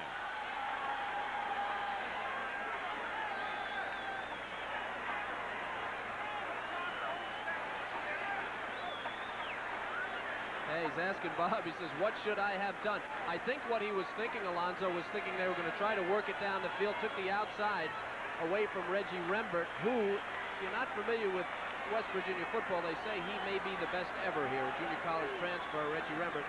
Hampton took the outside away from this kid. He went to the post with no safety, and Major Harris, of course, made a beautiful throw, 2 beautiful throws. And they scored with 20 seconds to go. West Virginia made it work, didn't they? Did they ever? And you see they are checking over his left knee. Bob Carpenter coming up at halftime with the USF&G halftime report. Scores and highlights from around the country. We've already mentioned a couple of the upsets today as Duke knocked off Clemson. And the University of Georgia was surprised by South Carolina. Just a couple of the games that Bobby will have for you at halftime. Squib kick. Tossed back to Richards. And he is nailed just shy of the 30-yard line by Grant. Action continues, but no more. As the horn sounds, and they head to the locker room with our score. West Virginia 21 and Pitt 9. Now let's go to Bob Carpenter with an update on the other day's happenings. All right, Ron Franklin, and there have been some unbelievable happenings today in college football. Welcome to the USF&G halftime report. Lee Corso and from Knoxville. Bino Cook join us shortly. We'll have scores and highlights a little bit later as we look at some of the upsets. Right now, let's update some late games taking place in the top 25. In Little Rock, the Arkansas Razorbacks have a couple of touchdown runs from James Rouse and lead UTEP 20-7 in the second quarter of play. Andre Ware, 413 yards in the air. Houston dismantles Temple tonight. All right, Ron Franklin, and there have been some unbelievable happenings today in college football. Welcome to the USF&G halftime report. Lee Corso and from Knoxville. Bino Cook join us shortly. We'll have scores and highlights a little bit later as we look at some of the upsets. Right now, let's update some late games taking place in the top 25. In Little Rock, the Arkansas Razorbacks have a couple of touchdown runs from James Rouse and lead UTEP 20-7 in the second quarter of play. Andre Ware, 413 yards in the air. Houston dismantles Temple tonight. Carroll with the kickoff. Deep into the end zone again. And Israel will go down on one knee. Take a look at the first half stats. In total yardage, you might look at that and say, wow, good close ball game. But average play on first down is huge, plus the fact the big plays that West Virginia has been able to come up with. Major in the first half averaging on every completion around 45 yards per toss. Well, we just saw 3 of the 5 completions, and you see how it was as much a breakdown of the Pitt secondary as the passing and running, which was excellent of West Virginia. First down, critical for Pitt here.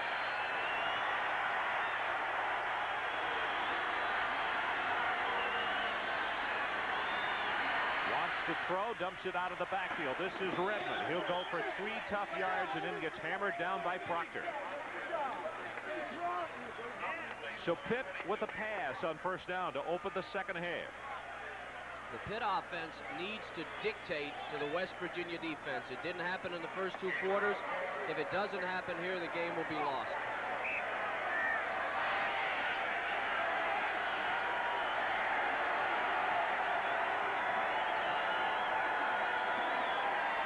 Richards, left side, tripped up at the line of scrimmage. Maybe a gain of a couple on the play.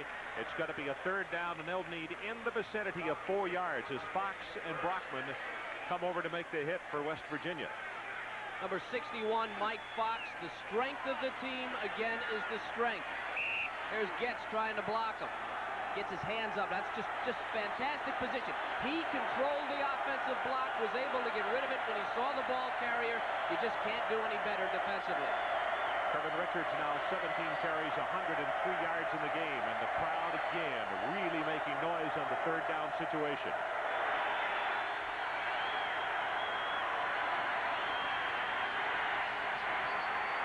Dumps it off, wide open over the middle is Redmond at the 40, puts the head down, and he will have the first down as Waters is the man who put the headgear down.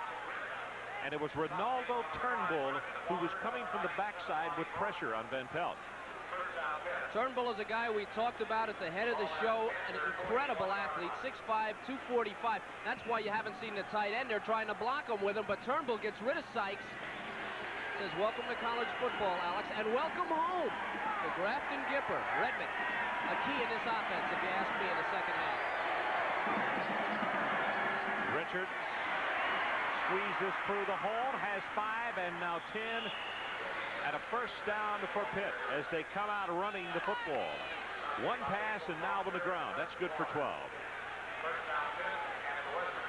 Kevin Richards, only a sophomore. LaPorte, Texas. Great story. Because of Kervin Richards, Alex Van Pelt is here. They were recruiting Kervin Richards when they found out about Alex Van Pelt down in San Antonio, and that's how he wound up at Pitt. Richards again. Stopped at the line of scrimmage. He'll be knocked down for no gain, and it's Ronaldo Turnbull again. Also, Mike Fox was the man who won't get much credit, but he had submarined and had stuffed up the holes. Well, let's give him some credit here. Number 61, again, holding up Getz. As you can see, Kervin runs right into Getz. You cannot run at strength. When I told you earlier, these guys bench press over 400 pounds. They're bench pressing the offensive line.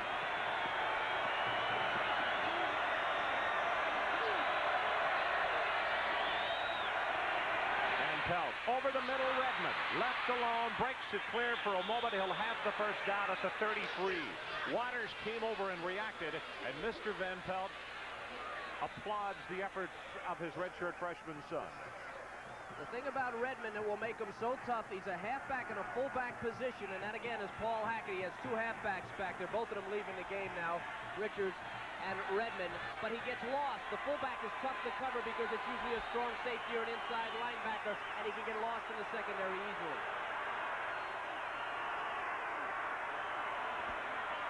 Short drop this time. Quick out pass goes to Tutin.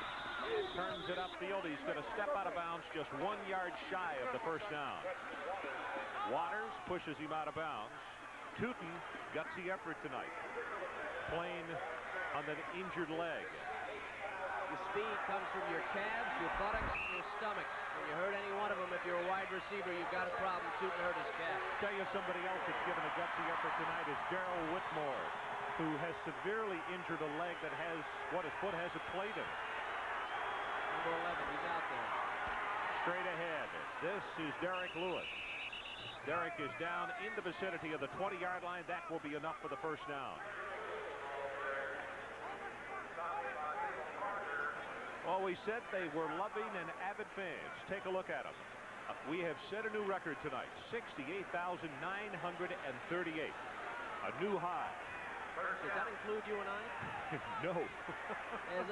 There's only 1.9 million people in this entire state, so what's that? That's 3, 5, 6%. That's a lot of people. A lot of ears. That's twice as many ears as people. Oh, they are magnificent fans, and they come from all over the state to see their Mountaineers play.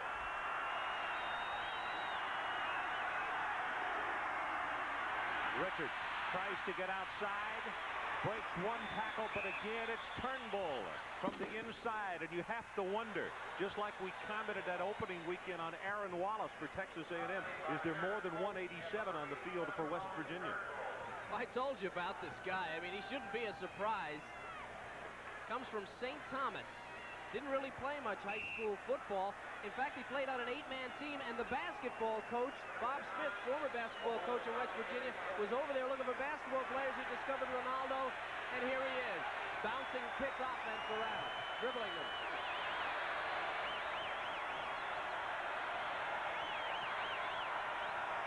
Inside blitz is on.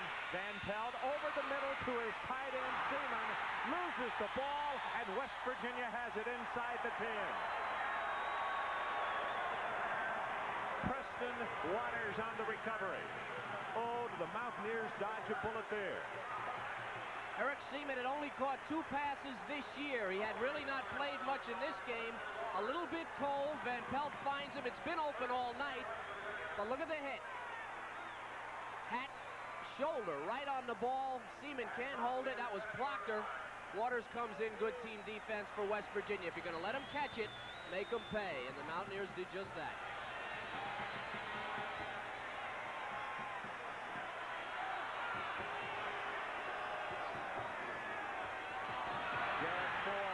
Big opening over the middle, I beg your pardon, Rico Tyler, and he takes it out to the 20-yard line, and a first down, West Virginia.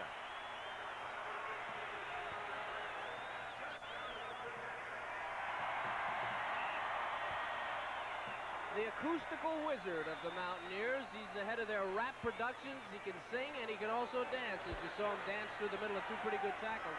He also is from Pittsburgh and said has always been a huge Pitt fan.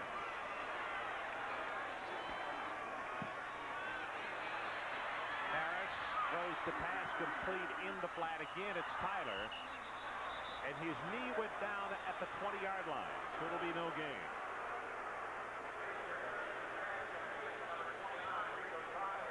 Like most people nationally probably have not seen West Virginia but for the Fiesta Bowl. There have been some games, but probably haven't noticed them. Since Don Nehlen has gotten here, this program has gotten stronger and stronger. And I don't just mean in the weight room, and this is one of the finest programs in the nation. 11-0 last year, lost to Notre Dame, and I mentioned, I think earlier, 7 players hurt in that game early, and they go down for the national championship, but they're right back at it this year. Harris will scramble up the middle. He'll take it for 5, maybe 6, around the 26-yard line. McDonald and Gobb finally corral him. You want to get Don Nehlen strung out on something other than his football team. Get him started talking about these West Virginia fans and their devotion to this program. You know, and he made one really great point. He said, we got a lot of people in the state that work hard, not for affluence, but to keep a job. We've had hard times up here, and he said this is one thing that they really have found solace in.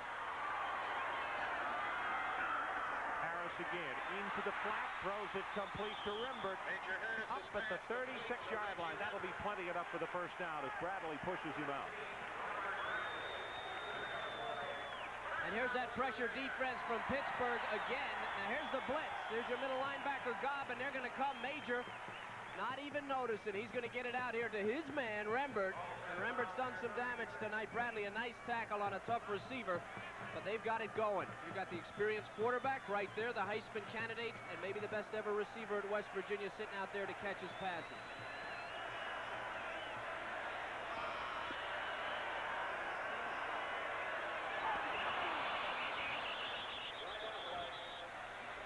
Boy, that is murder on an offensive lineman. One guy moves and everybody else gets punished. And you could see Jeff Price, the center, just come like he was jettisoned back off the ball, turning to backward flip. Boy, against that defensive line, too, those guys, they're hungry enough without giving them a shot, a free shot. Extremely big series if you're a Pitt fan. Panthers just drove the ball down the field very convincingly, only to turn it over inside the 10.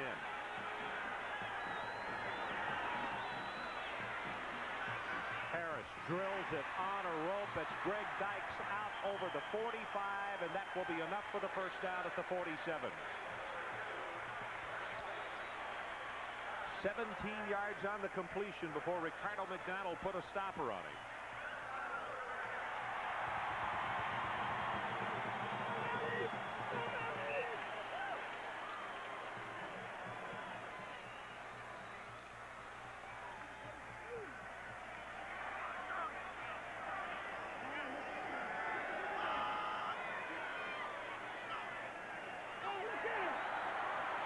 Markers go down. A running play up the middle goes to Tyler, and I'm not sure if Pitt got back onside. Well, they didn't try to get back. That was very odd. The guy Hamilton, on the outside. yeah, he stopped, and it's going to cost him 5 yards. This is a really, it's a mental error by Pitt. If you get caught in the zone and you haven't made contact, you can get back. See, the Spindler gets back. Well, look at Hamilton. 92, he just stands there, and that's why they call it. There was no penalty until they snapped the ball. So a 1st and 5. 5 penalties, 44 yards against Pitt.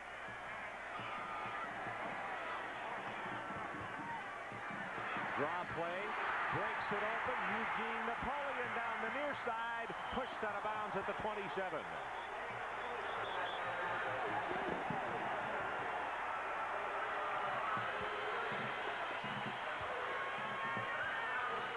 The beauty of this offense is they've done enough things to be able to run right up the middle. They get everybody turned. Now here's Gobb, the middle linebacker. Gets caught in a block, overruns it, which you can't do as a middle linebacker. And Napoleon, always looking for the cutback, does just that. Riddick finally runs him down. Tom Sims, the guy who was blocked on the line of scrimmage. Harris rolls the pocket to the right, looking for Rembert over the middle. He was open for a moment. Now he's going to reverse it. Gets it away. It is intercepted at the 7-yard line by Bradley.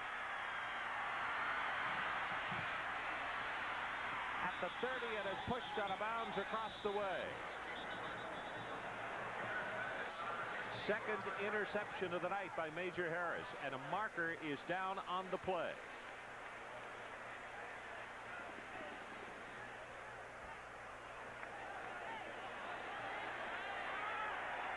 West Virginia is signaling that it is against Pitt, but let's see if it was before or after the interception.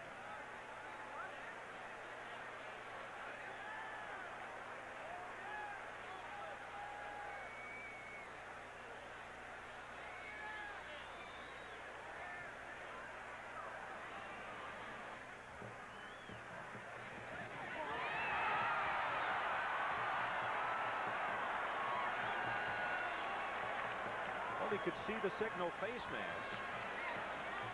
Major Harris had come to the sideline. Defense is still on the field. Face mask, 15-yard penalty before the ball was thrown. Previous spot foul, first down.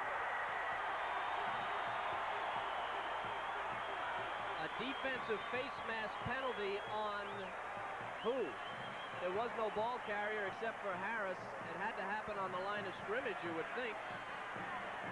Boy, that's a killer there. That's a tough call. Bullshit call right. Tough call. Steve Hamilton, the guy they're going to call it on, number 92. A hand in the face on Tyler.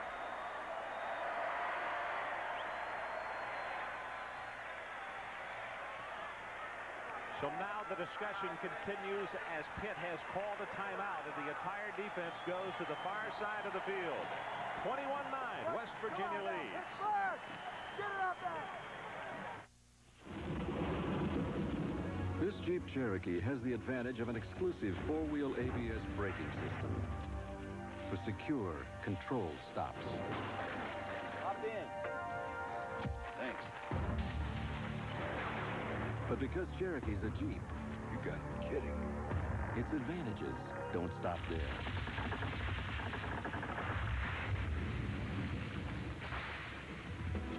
Boy, what a day. You're looking sharp. You're looking good. You've come so far. And we know how to make the most of who you are. Father to son. It's what we've always done. Gillette. The Gillette Atra Plus system and Gillette Foamy Shave Cream, together the best a man can get. The best a man can get.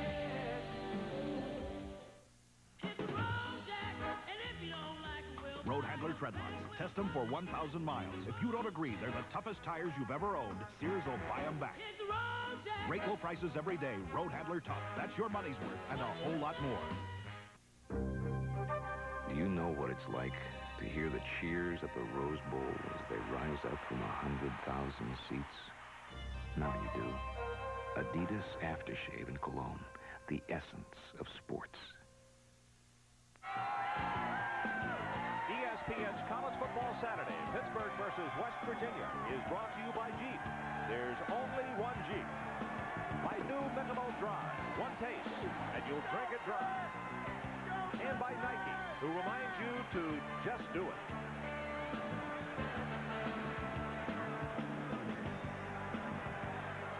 Ron Franklin along with Kevin Kiley and Chris Fowler. Morgantown, West Virginia. Pitt had just come up with an interception, they thought, by Robert Bradley at a 15-yard penalty. Face mask called against Keith Hamilton. Now from the 11, West Virginia. Tyler runs into the teeth of that defense. Curtis Bray stands him up at the line of scrimmage. Gain of 1.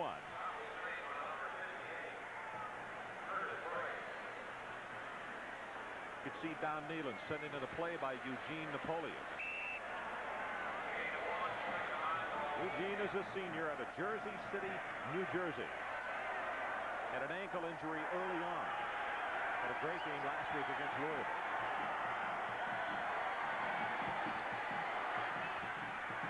Dumps it out of the flat. That's Tyler, and he will be knocked out of bounds at the 3-yard line. Curtis Bray defensively making the play. Very, very tough to defend this guy. You have to defend all 11 here. You have that extra back. Major Harris, little fake. You have to honor that. Tyler, the fullback of all people, loose. And Pittsburgh, not a bad job. That pass a little bit short. Two guys able to get over there and drive him out, but still, they're floating. Third down. They need the 1.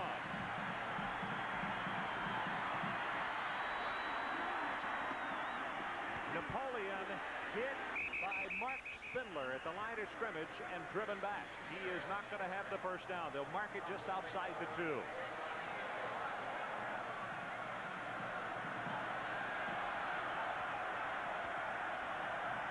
Kevin, you kick the field goal. You're up 24-9, which is 15. I kick it. And West Virginia would like to talk it over some more. So as Major Harris comes to the sideline, the wheels are turning. We'll be right back.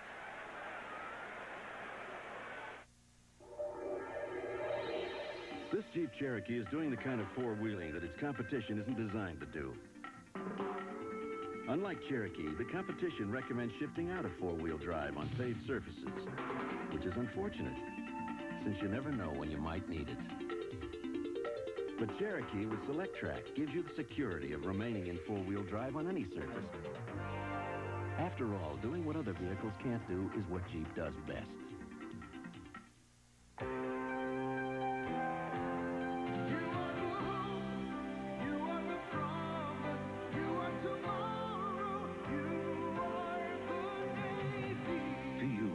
Build and shape our future, we invite you to learn the technology of tomorrow while you serve your country in the Navy of today.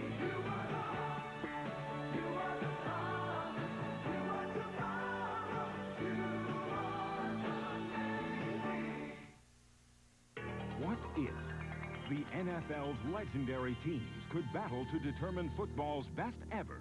It's no longer a dream. It's the most unique and revolutionary concept in television sports history. NFL Dream Season. Sunday, the LT Express collides with John Riggins. The 86 Giants battle the 82 Redskins. Sunday night at 8:15 Eastern on ESPN.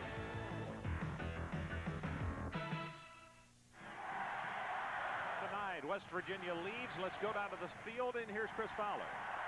Fellas, Don Nealon talked to Major Harris during the timeouts, asked him what he thought, and Major was not real emphatic about whether or not they could get the first down, so he sent out the field goal team. He wanted Napoleon to run harder on that last play, though. Back up to you. Well, that's interesting. He asked Major Harris. 20-yard attempt by Brad Carroll.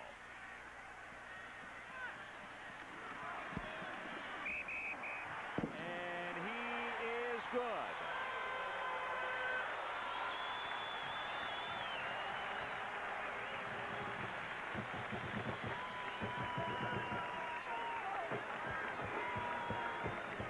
I would have done it without talking to Major, but I think that's probably what makes Don Nealon such a great coach. I have to comment, that was a tremendous drive after the turnover by Pitt, because Pitt's offense really rolling, and then they kept them off the field. They cooled them off, even though they just got 3 points. It really was a brilliant drive by West Virginia. Well, as it turns out, if you look at the turnover, potentially a 10-point swing in the ballgame.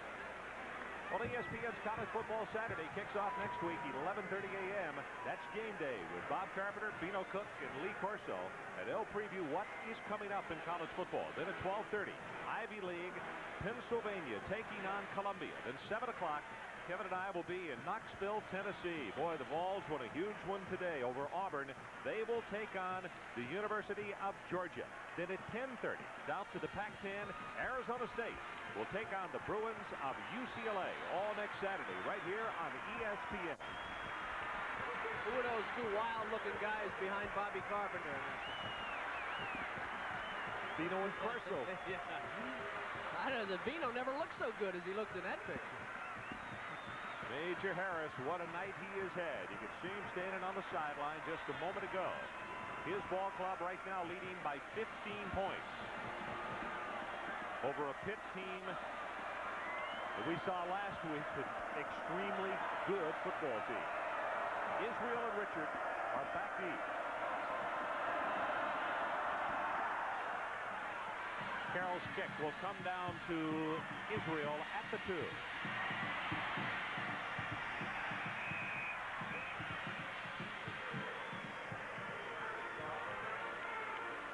You talk about clutch performances. That last drive by the Mountaineers of West Virginia. 91 yards, using up just over 4 minutes. And Carroll with the field goal. 10 plays. Well, really the first legitimate drive of the night. The other plays were big play touchdowns. Major Harris now 10 of 23, 2 interceptions, 165 yards.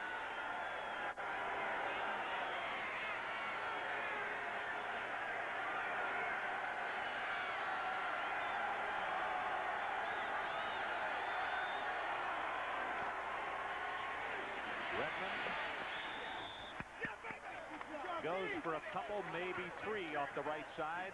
Theron Ellis from the middle linebacking spot comes over to corral him. Pitt really needs to forget where they are. They're in West Virginia. They need to develop the kind of momentum they had when they came out in the second half and get this drive rolling. Redmond looks like he's hurt. Looks like his shoulder, either that or his right arm.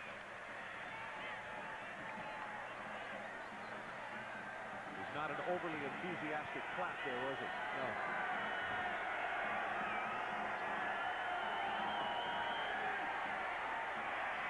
Pelt. Long over the middle. It is intercepted. Waters.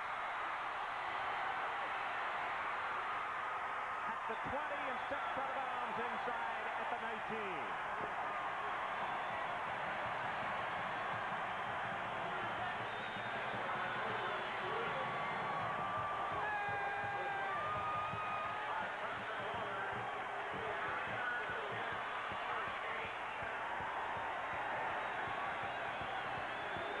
This is a 3-deep zone, and Van Pelt's going to throw it short into a 3-deep zone. The protection is there. The pattern is never open, and this is a balloon, folks. There's your coverage right there. Even without Waters, he was covered. Mountaineers leading by 15 and looking for some more.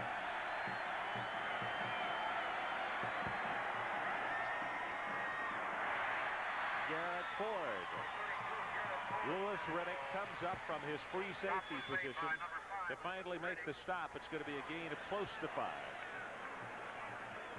You ask a lot from your defense when you do things like that. Very difficult.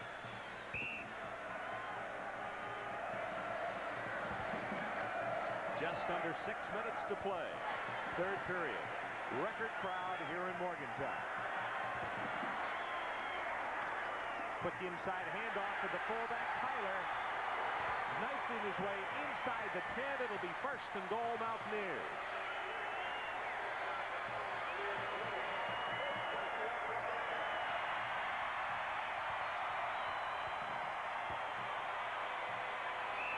Pitt's tired, and West Virginia is rolling at home in front of these fans that truly do love them. Great job by the offensive line, Parker and Price and Wolfley and that man, Don Nealon. He's got him ready, and he's got him rolling.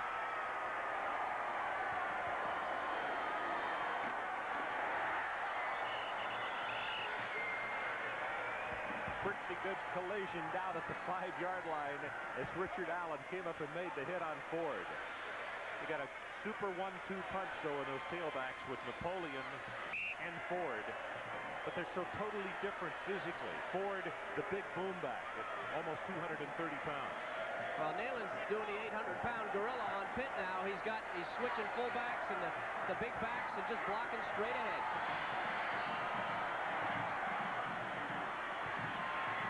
Ford again tries to spin off the tackle and almost did. He's down close to the 3 as Richard Allen and Carty Smith grab him. In fact, they're still grabbing him.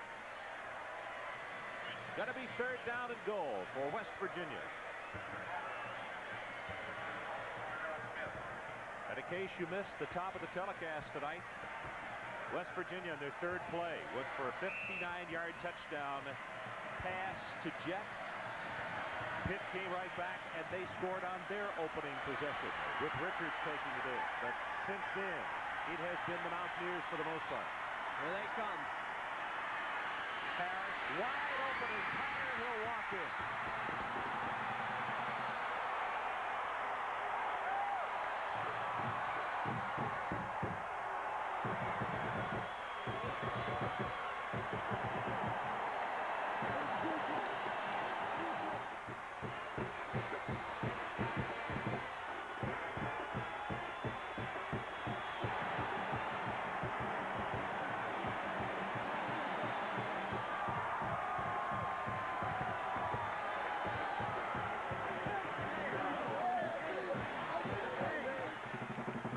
Celebration just beginning here in West Virginia as Carroll attempting the extra point.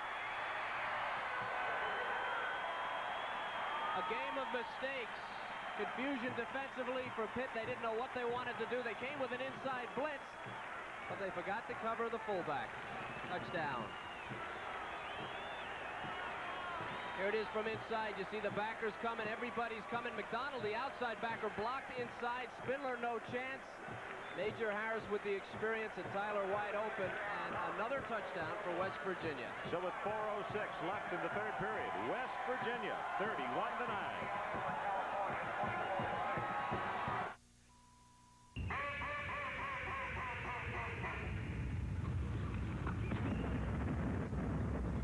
Experience this exciting hunting adventure in duck hunting through Louisiana's Bayou country with the Duck Men, two of America's foremost duck hunters. In the finest and fastest moving duck hunting video you'll ever see.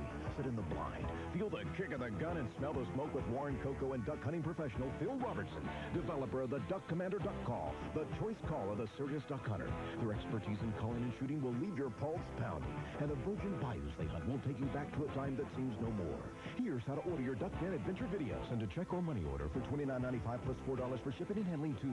Duck Men, Post Office Box 2526, West Monroe, Louisiana 71294, or call toll-free 1-800-243-2200 and use your charge card. That's 1-800-243-2200. Don't miss out on a great addition to your video library or this tremendous gift idea for your favorite sportsman. The Duck Men of Louisiana, the ultimate duck hunting adventure.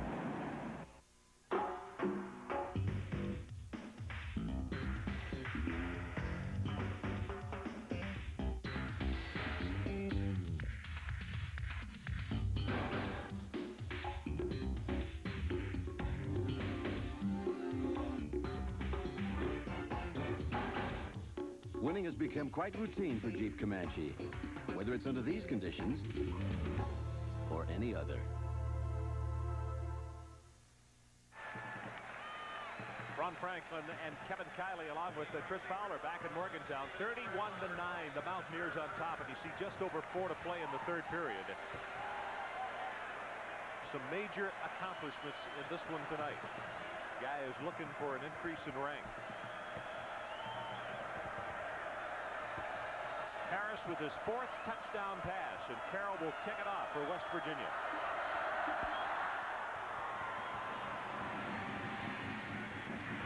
Israel at the 3. Looking for a lane up the far sideline. The fumble play was dead as Drumgoole makes the stop. We talked about Major Harris at the head of the show. Career plays, career TDs. That was his average tonight. The Major became a general, a 4-star general. 4 touchdowns every 7 times he touched the ball. That's a career high. 4 touchdown passes for Major Harris, who will only be on TV. We know at least one more time, and that'll be against Syracuse on Thanksgiving. We'll have him. But when you talk about the Heisman run, you have to talk now about Major Harris. Well, as you mentioned, it's career high with 4. And that is Israel, the return man, substitute cornerback for the Pitt Panthers, who has been injured on the play. You can see they are looking at his right knee. Well, he must be thinking, what a week I'm having. He must be thinking. He's had a rough night. Number 11. Tough kid coming in. There's the hit. Let's watch the knee. Hit the turf. Immediately was hurt. I didn't see any twisting motion. Could also have been the other knee coming down inside and stung it just a little bit. ESPN Speed World kicks into high gear tomorrow afternoon. We're going to present the NASCAR Holly Farms 400 from North Carolina. Bob Jenkins and our racing crew. That's 1 o'clock Eastern time as the race for the Winston Cup winds down. Dale Earnhardt, Mark Martin, Rusty Wallace, and Darrell Waltrip still battling it out for the NASCAR's prize jewels. 1 o'clock Eastern tomorrow. The wave is going on, and Mike Gottfried is hoping that he doesn't get caught under any more of the undertow, but it has been tough going so far. 31-9 over his Pitt Panthers.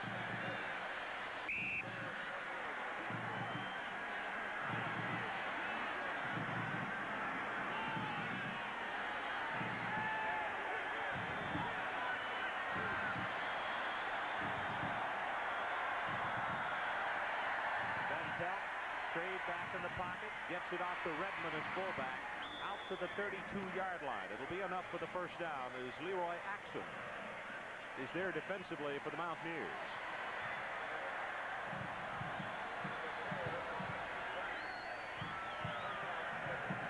Three substitutes in that West Virginia secondary. I mentioned Axum just a moment ago. He plays behind Fulton.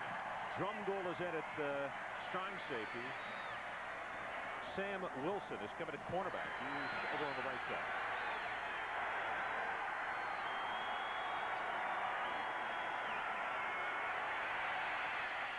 Into the flat. It is complete. That's Kervin Richards out of the backfield.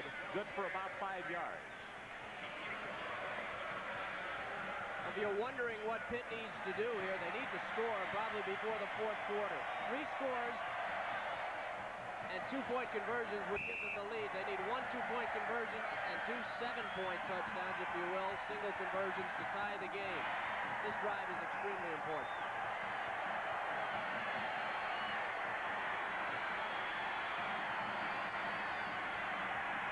Van Pelt. Lots of time, and he is intercepted by Proctor. Looks for a block, and he's going to be tackled inside the 35.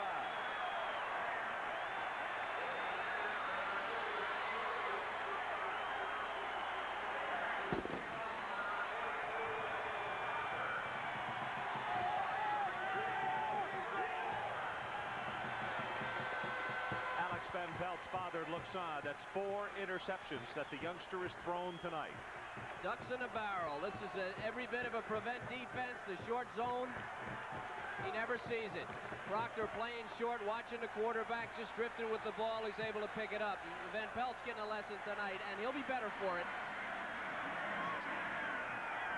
Major Harris reverses on the pivot, gets the pass out to Eugene Napoleon, and he'll be stopped for a 3-yard loss. Take a look at some other scores. Action going on around the country. Texas in the 3rd period, leading Penn State. Arkansas, big over UTEP there in the 3rd. North Carolina State, that's now final, by 20 over Kent State. And Oregon has defeated Arizona 16-10. NC State looking a lot like the favorite in the Atlantic Coast Conference now, with Clemson being upset.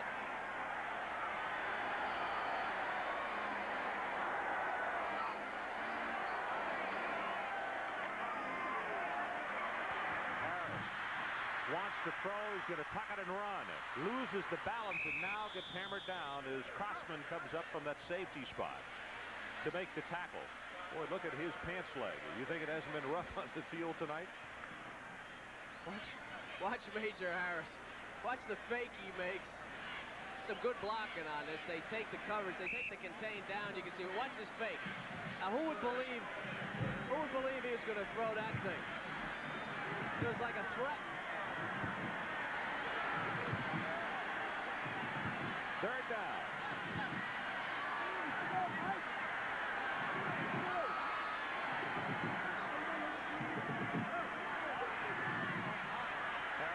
To the pocket, throws it back to the far sideline. It is complete, but out of bounds.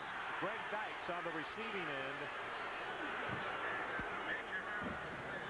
Dykes is the unsung hero on this ball club. Very rangy, not as tall as Rembert, but he's 6'3", and he can run pretty doggone well.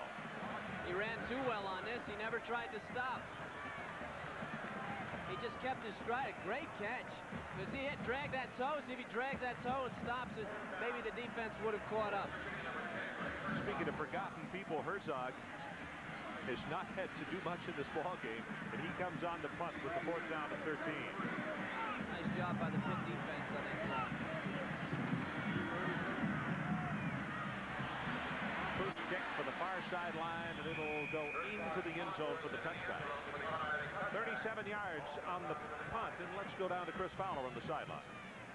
Okay, Ron, Stephen Israel, Pitt's kickoff returner, has a sprained right knee. He did it on the last return. In a lot of pain, and he's not going to be able to return, fellas. Thanks, Chris. You can see the youngster packed in ice there. Happened on that last kick return. I'm going to give you a short summation of what has happened in the 3rd period. Pitt took the football and drove it down inside the 10-yard line, fumbled on the completed pass to Seaman. And here came West Virginia. They have scored 10 unanswered. That's the way we stand right now. 31-9. Mountaineers on top. 1:39 to play 3rd.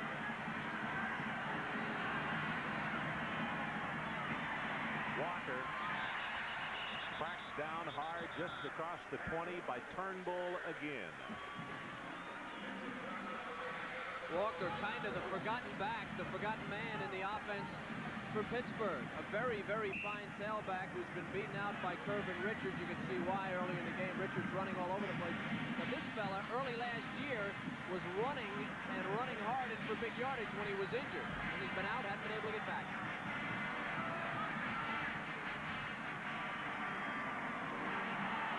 This time it's Derek Lewis. And he will be stopped for no gain. It's going to be 3rd and 10. This time Scott Summits steps up into the hole. Tough to run a fullback across the formation. We saw him against Syracuse. He was very strong directly at the line, straight up and down running. They ran him on a little counter action across the formation. He didn't have a chance.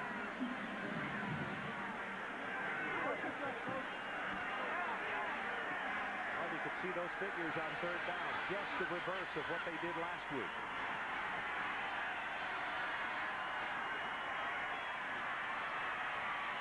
Van Pelt over the middle, complete, out to the 40 to Henry Tootin. Sam Wilson defensively. Boy, how about Henry Tootin tonight? Injured his knee early in the game. He's still out there running crossing patterns of all things.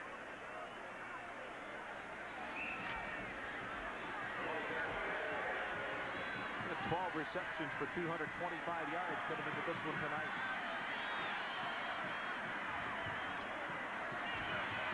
Walker, left side, out to the 45. Number 29. Chris Harry. Adam Walker, Gary. And with that, the end of the 3rd period. And they're standing here in Morgantown as we head to the final 15. West Virginia leading big.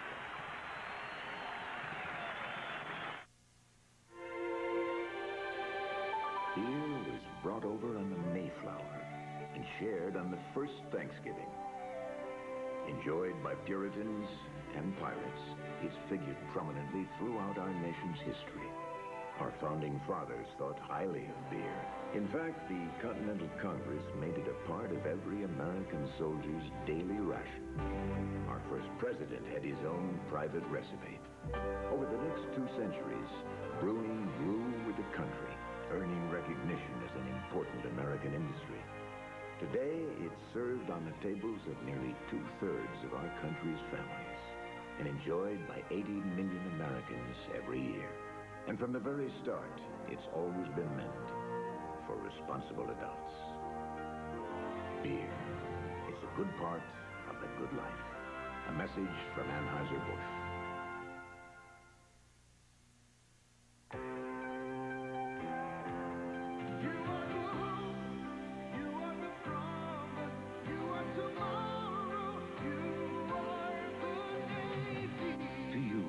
Build and shape our future, we invite you to learn the technology of tomorrow while you serve your country in the Navy of today.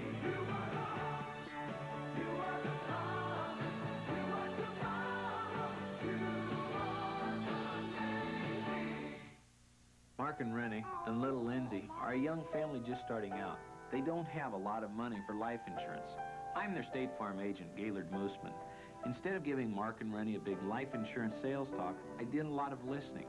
And we came up with a plan that's going to work for their budget and little Lindsay's future, too. State Farm agents are good listeners because we want you to have life insurance you can live with. Like a good neighbor, State Farm is there. In 1961, the fiberglass pole replaced the aluminum pole and broke the world record by 4 feet. In '68, the box construction's key resulted in a record number of gold medals. Since '84, the disc wheel has broken virtually every time trial record. Now Reebok has developed the energy return system of high-trell tubes that help propel the athlete forward. Who knows what records will fall next?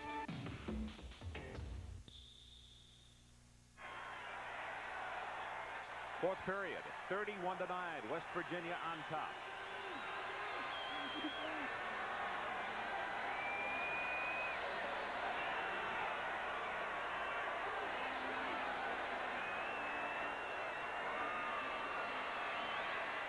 Van Pelt, far sideline, has it complete to Reggie Williams. Axum ran him out of bounds. Give a time, you could see Turnbull coming up on the line of scrimmage with that slot formation to the near side. That was the automatic blitz if the back goes out of the pattern, right? Yeah, well, what he did was, he showed blitz, showed tight, and then he went back to that short zone, and they've been killing Van Pelt with that all night, because I think Alex sees the guy come up on the line and thinks the short zone's open. Big pressure again, pass incomplete, down at the 40.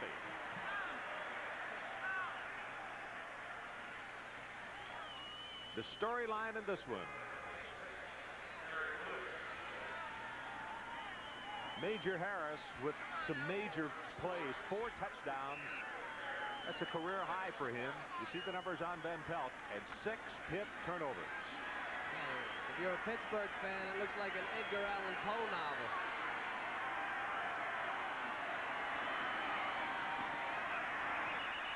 Walker falls down trying to make the quick cut back toward the sideline. Warren Subert is the closest man in the area.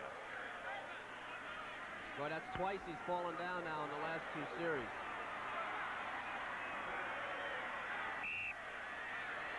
Mike Gottfried has to be saying, well, what could possibly go wrong that has not gone wrong in this game?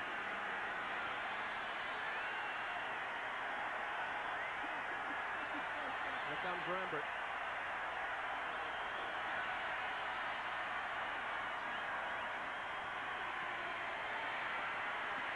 Van Pelt delivers the ball, and it is complete. Just inside the 30-yard line to Baron Jackson, and that will be enough for the Pitt first down. I meant Turnbull. I think I said Rembert. Number 87 got down to 3-point stance. Good blocking job. See him there, 87 right of your screen? They held him out, and this is what we saw from Alex last week. This is a rocket shot right in the middle of the West Virginia defense. Nice job by the freshman. Good blocking up front for Pitt.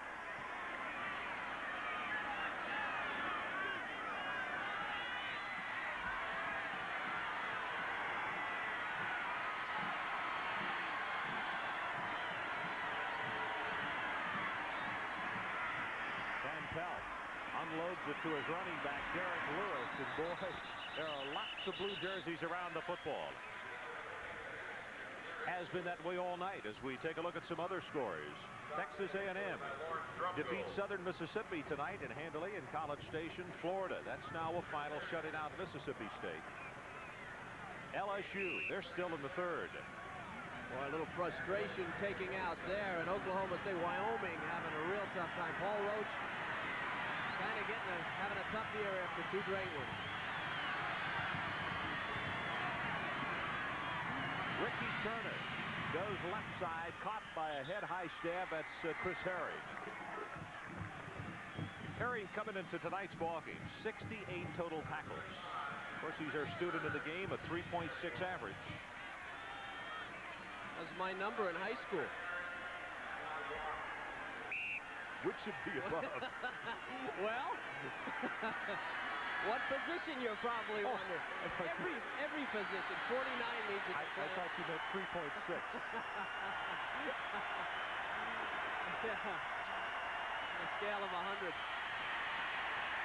Ricky Turner, and he will not have it. Jim Gray, the nose guard, steps up to corral him, and it's 4th down for the Pitt Panthers.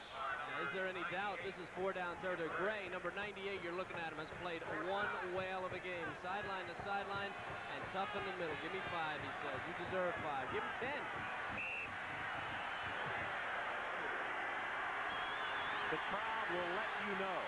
4th down for Pitt, and they need the 20.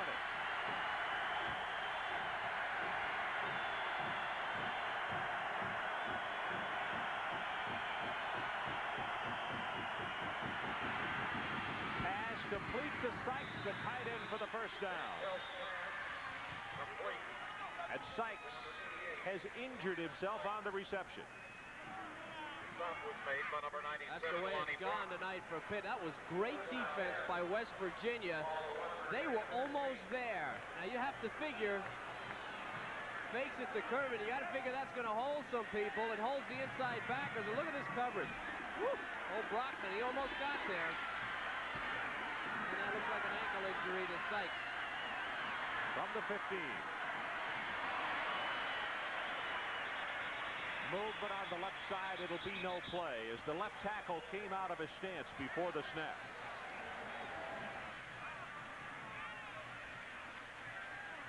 And if you're an offensive lineman,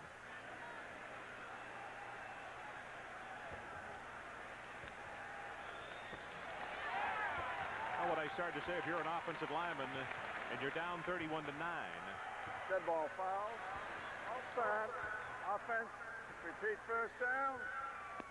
They got their ears laid back, so you want to get in that stance as quickly as you can. And Scott Miller, there he is. And particularly going up against that guy, Mr. Turnbull. Whoa, he's a load. Draw to Redmond. He'll take it to the 17. You'll get 3 of them back, and again, it's Turnbull.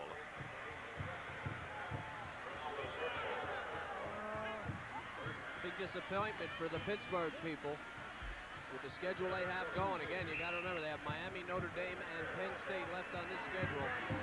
Notre Dame at South Bend, Miami at Pitt. And then Penn State comes in, I think, the last game of the year. That too is Pittsburgh.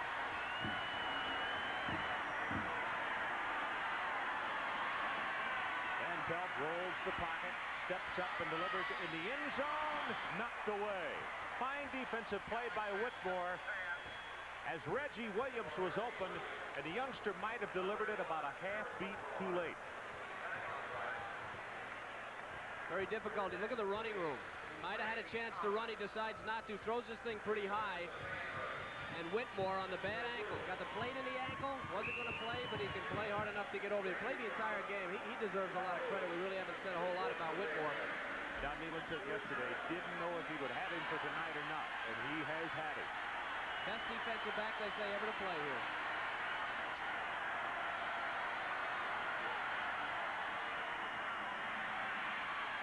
Over the middle to Tootin, and that may be enough for the first down. It will be at the 4.5-yard line. I'm going to tell you this. Henry Tootin, as far as I'm concerned, he gets my Band-Aid player of the game here. Henry Tootin, a little skinny old wide receiver playing on a bad calf. He's going to get walloped. Hello, and he's playing. And I'll tell you nothing, Alex Van Pelt. You're going to see this kid around for a few years because as bad as he's had this night, 6'0", 185 pounds, as bad as Van Pelt's had tonight, 4 interceptions, when they're open, he hits them. Tootin now 5 catches, 107 yards. Oh, what a great game. Most of that coming after the injury.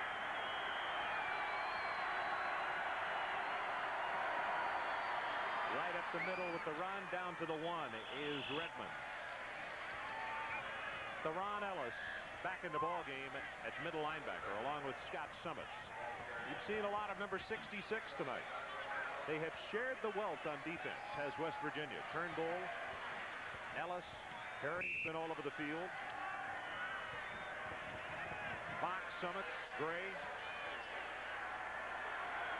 Every play, every down big for Pitt because of the time. They need to get in right away.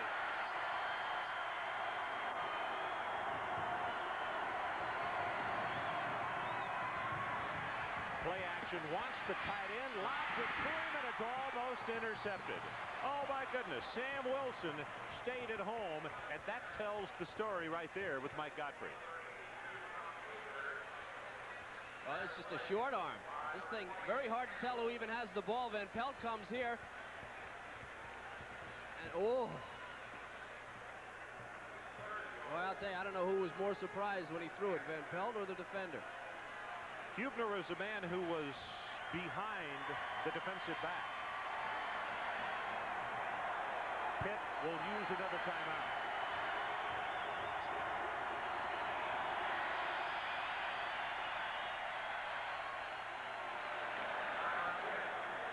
Pitt calling the timeout. They need to score badly.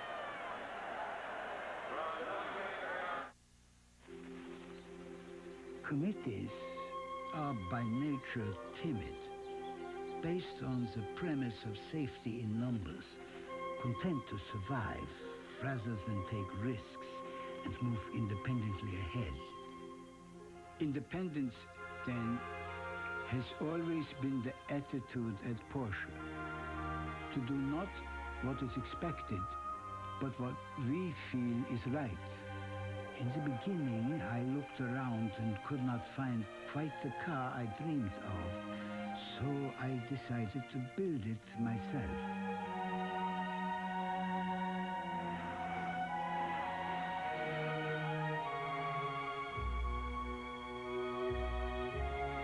It is sad, I believe, that so many creations today are just like all the rest. This is why Porsche must remain small and independent.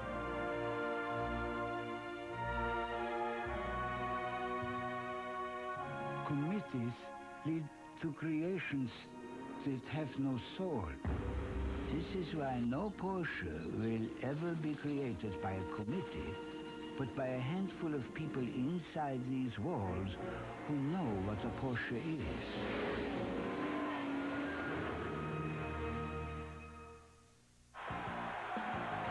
ESPN's College Football Saturday, Pittsburgh versus West Virginia, is brought to you by your local authorized Porsche dealer and by Tempstar Furnaces. You can rely on the Star.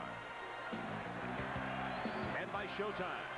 Showtime exclusives. Here you see them, there you don't. Ron Franklin along with Kevin Kiley. And Chris Fowler on the sidelines in Morgantown, West Virginia. Record crowd tonight in the situation. 3rd down and goal, Pitt from the 2. 17th play of this drive.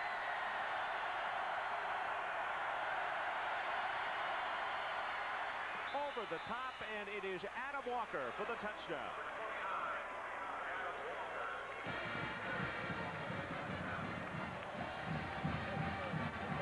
Mike's telling them to go for 2. They have to go for 2. No matter how many touchdowns they score, they might as well get it in. This, to me, is what they should have done on the previous play. Adam Walker or anybody just right over the top, as you said, Ron, gets good height, did not slip on that play, and gets the end zone. An 18-play drive, nothing fancy for Pitt. And if they get the 2, they're within 14. 31-15 our score, 9:09 left in the ball game. And Pitt is elected to keep the ball right in the middle of the field.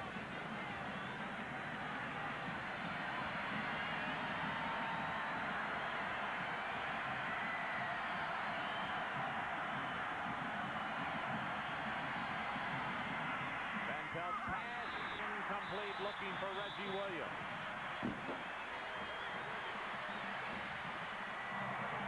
2-point conversion goes awry. 31-15.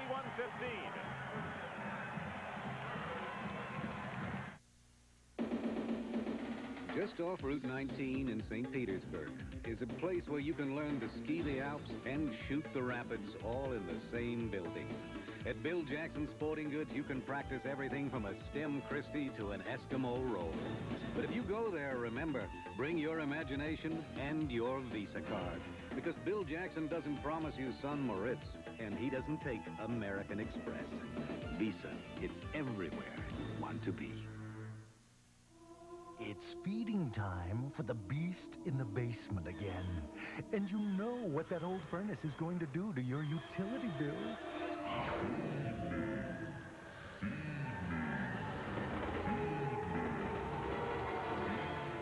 Isn't this the year you should find out about the savings Tempstar's high efficiency can bring? Replace that thing in the basement with a high efficiency Tempstar furnace. Start the savings, not the beast. Sunday, you could try watching every NFL game, but there's a better way. Start with ESPN's Emmy Award-winning NFL Game Day. Learn what to look for and why in the only hour-long preview of the day's action. Later, NFL Primetime showcases every key play from every game. The shows the pros would watch if they weren't busy. NFL Game Day and NFL Primetime, Sundays on ESPN. Don't miss it. 11:30 in the morning, NFL Game Day. Award-winning NFL Game Day. 16 points, the margin as West Virginia leads. I wonder who in the state of West Virginia does not look for an onside kick or something out of the norm. Not me.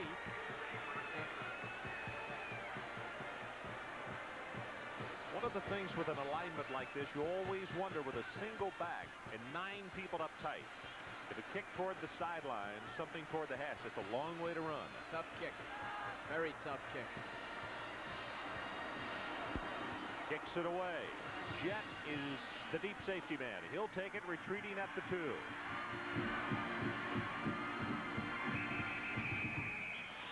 Brings it back to the 18-yard line, and it's Boykin on the stop as a late flag comes in. And look at the numbers on Major Harris tonight. Total offense 251, a career-high 4 touchdowns. Well, we talked about keeping the Major in his foxhole. He's got into the other Army's mess hall here. He's been all over the place. When you total 200 yards, West Virginia has won now 11 straight if they win this game. Major Harris.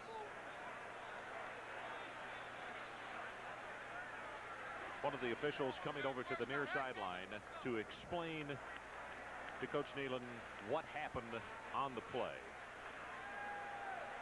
Good ball, foul, personal foul, return team, half the distance to the goal, first down.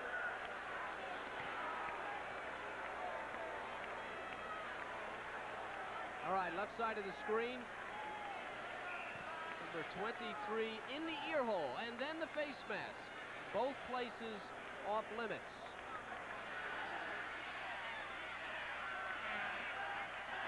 That was a big penalty. That was now it's a 1st and 20. Turnover here and a quick score, and it could get real tense here in Morgantown.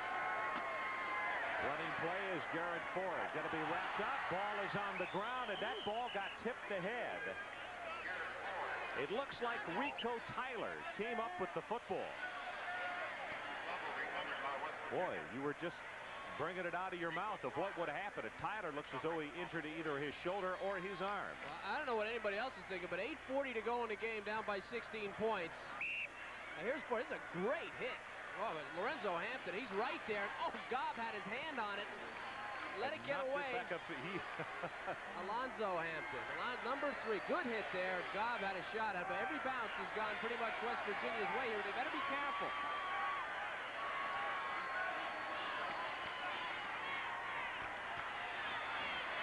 Fakes the run. Now the pressure comes.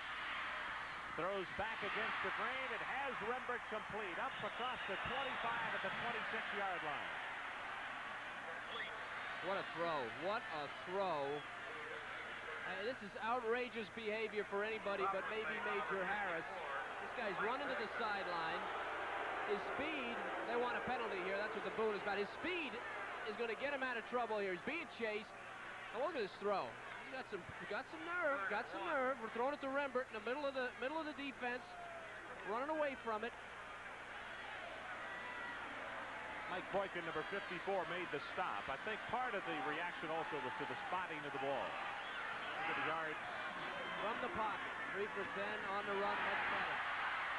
Eugene Napoleon with the big breaker out of the 35 to the 36. He's the one that broke the back of the Louisville Cardinals last week. Same kind of run. He took it the distance. Guy's a good back. Let's go back and look at that graphic one more time. Major Harris, when he throws in the pocket, then when he throws on the run. This type of thing will make him a defensive back in the pros if he doesn't learn to throw from the pocket. But it sure makes him popular here in Morgantown. 30% and then close to 80%. Draw play. Napoleon, left guard, is not open, and neither is outside left. Ball is fumbled. Who's got it? Pittsburgh has recovered. Well, just what Kevin was talking about. You can't get sloppy. Dan Crossman makes the recovery. We still have 6:51 left in the ball game. But the defensive mentality changes in a game like this.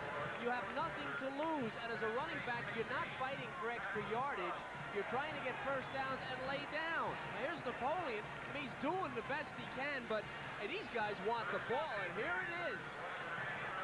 Rolls right there to Riddick. Riddick doesn't get it. Somebody else gets in there ahead of Tyler.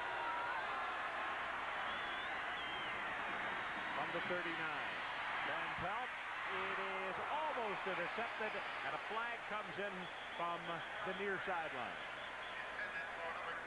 Steve Grant is a man who had it in both mitts and just dropped it to the artificial turf.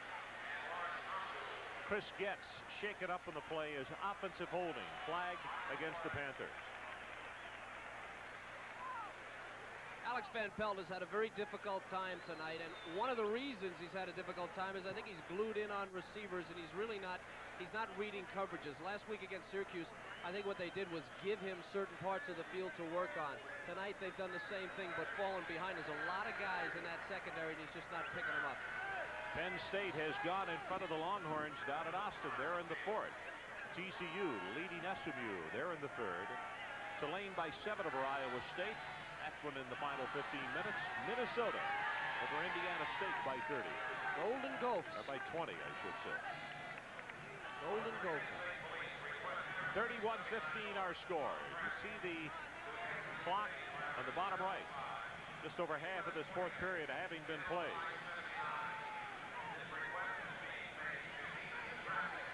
Hey, Don Nealon not relaxing. He knows this game is not over by any stretch. Well, one of the things that he did at the first part of the week is some of the media saying, why are you downplaying this ball game, as Getz is limping off the field under his own power, which is a good sign. But he told us yesterday, he said, I didn't want the hype to become bigger than life too early on. I didn't want this ball club peaking. Well, to give any victory talks when you're playing Pitt.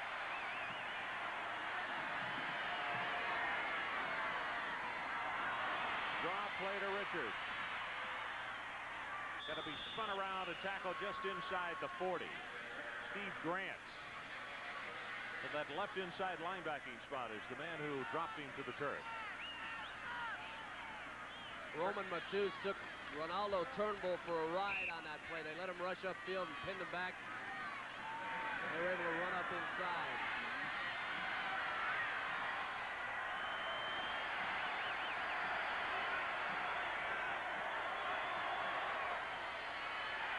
Van Pelt, after the play action, drills it and almost intercepted by Waters. He almost got another one. Henry Tootin, I'll tell you, Gary Clark of the Redskins. I've been trying to think of who he reminds me of. This guy, he should have been a linebacker. I think he got cheated. He should have been about 6'5", 280. Look at this. He can't get it? Well, neither can you, buddy. The guy's been hurt the whole game. Great play by Henry Tootin. It'll be third down. And for Pitt, they need the 29. Tight end, tight end.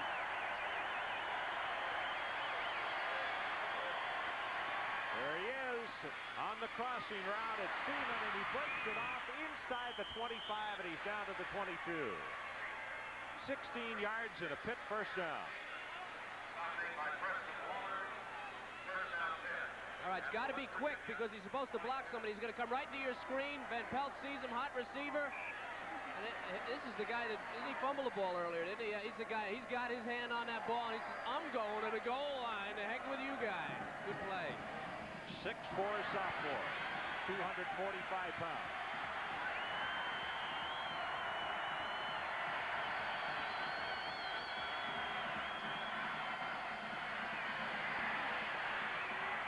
Van Pelt again finds Seaman, and he will take it inside the 15 and close to the first down at the 12. As Lawrence Drumgoole came over from that safety position, and this may bring out a measurement. Still lots of time left. 5:22 to play. Hit a little bit of a disadvantage. Sykes, the quicker tight end, was hurt early in the game. Seaman doesn't have the speed, you can probably tell watching him run. This time the running play with Richards. To the 9. Richards now close to 130 yards in the ballgame. Don't forget, coming up right after our game, it's the College Football Scoreboard. Bob Carpenter, Bino Cook, and Lee Corso as they wrap up week number 5 in college football. Tough spot here for Van Pelt. He's a drop-back quarterback. You don't have that option like West Virginia does of going to the sideline, running him out there, stretching the defense. Whatever he does, he's got to do it quick and throw it hard.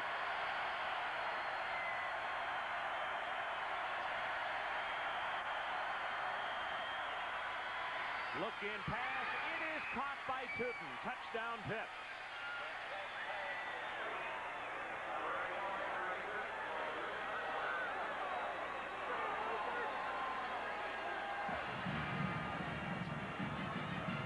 All right, 3 steps, quick, and very, very hard. And where does he go? He goes to hits the man in the heart with the big heart. Henry Tootin. I'm a Henry Tootin fan right now, guys. I'm a Pitt fan, too. They're coming back. They didn't quit. Here you go. This is just perfect offense. Terrific defense. Perfect offense. Van Pelt hits him in the chest, knocked him over with it. That's good play. Quick and to the point. That was Sam Wilson on the cover. So with 4:41 left to play, Pitt will go for the 2-point conversion. They're trailing by 10.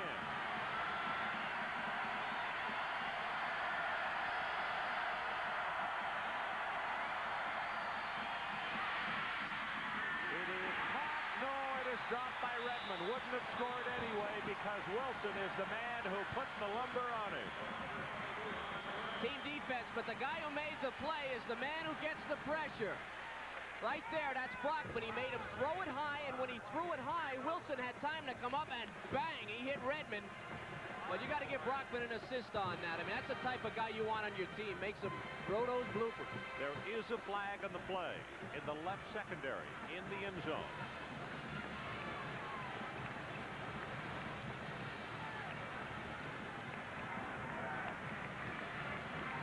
Good ball. Unsportsmanlike conduct.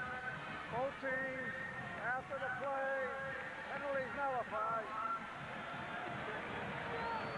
So there's the story with 4:41 left in the ball game. Mountaineers leading by 10.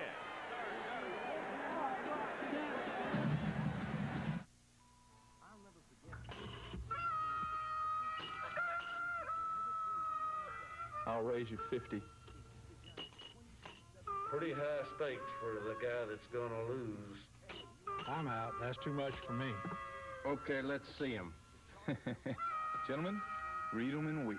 Don't gamble on your breakfast. Start the day with the Four Deuces, a winning combination. The Four Deuces, only $2.99 and only at Kettle Restaurants. Great anytime, day or night.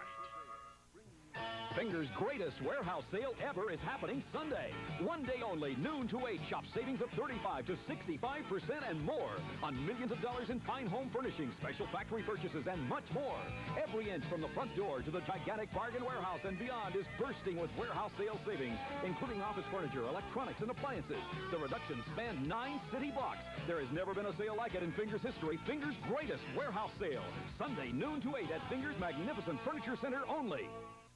Time for the beast in the basement again, and you know what that old furnace is going to do to your utility bills, but you don't have to let that monster upset your budget.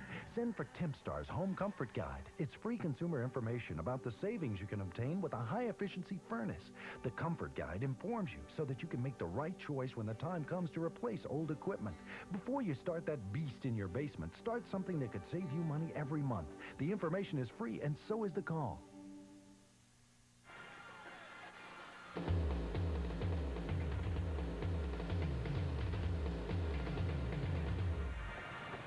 College Football Saturday, week number 5, and we hope that you are enjoying it with us.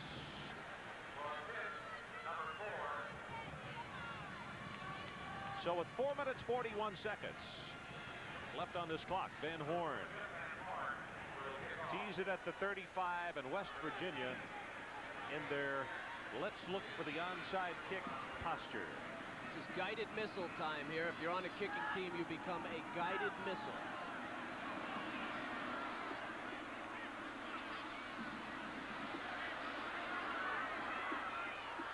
Bounces to the ground, and Pitt has it at the 44-yard line. Oh, what a great onside kick that was. Tough to handle. Ricky Turner has made the recovery. Oh, but the kick, it's a short hop. Let it go out of bounds. See, if you don't, they tell you on onside kick return team, if you're not sure of it, let it go. Look at this thing bounce. It's just that's a tough play for a kid on a short hop. And Turner right there, great kick. Oh, great kick. 10-point ball game, and Pitt's offense comes back on the field. The West Virginia crowd comes out of their shoes.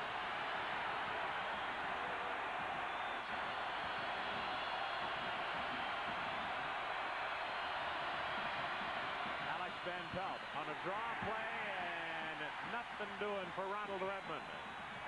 61, Mike Fox. Another one that has played an outstanding game for the Mountaineers tonight. Puts an end to the trail at the 40. They lose 4. It's a horse.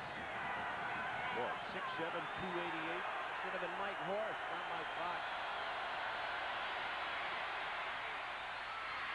Henry Tootin inside the 40. Check it, it's Truitt, number 80 rather than 81. What a pass. Great pass. Good for 22 yards. Clock will stop with 4:09 to play.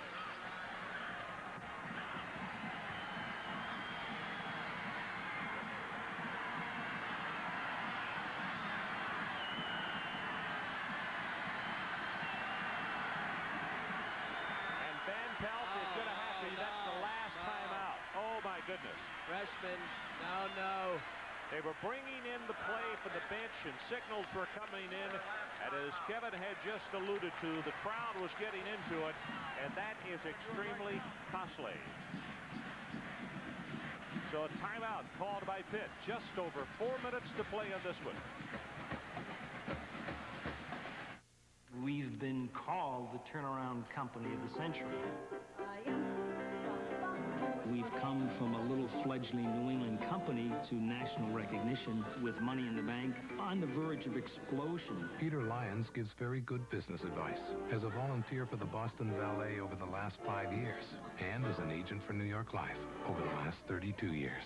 Well, it means that we can envision our dreams by having Peter around. New York Life, the company you keep. Mr. Ian McKenzie. I'm Angus McKenzie. Ian's moved down the road. Today, with service to 175 countries, Oh, you've been wanting me and Alice, Mr. Mackenzie. UPS delivers to nearly 4 billion people, Also for McKenzie. including the extraordinary concentration of Mackenzies along the northeast coast of Scotland. Mr. Ian Alistair McKenzie. No trouble finding me, did you, lad? No trouble at all. UPS, we run the tightest ship in the shipping business. Nature's light. Bathing fields of grain, enriching full, fresh hops, giving life to sparkling streams, nourishing all the natural things that go into making Bud Light. The light beer that's beechwood aged for a clean, fresh taste that makes Bud Light the one light that outshines them all. Time remaining at a 10-point ball game.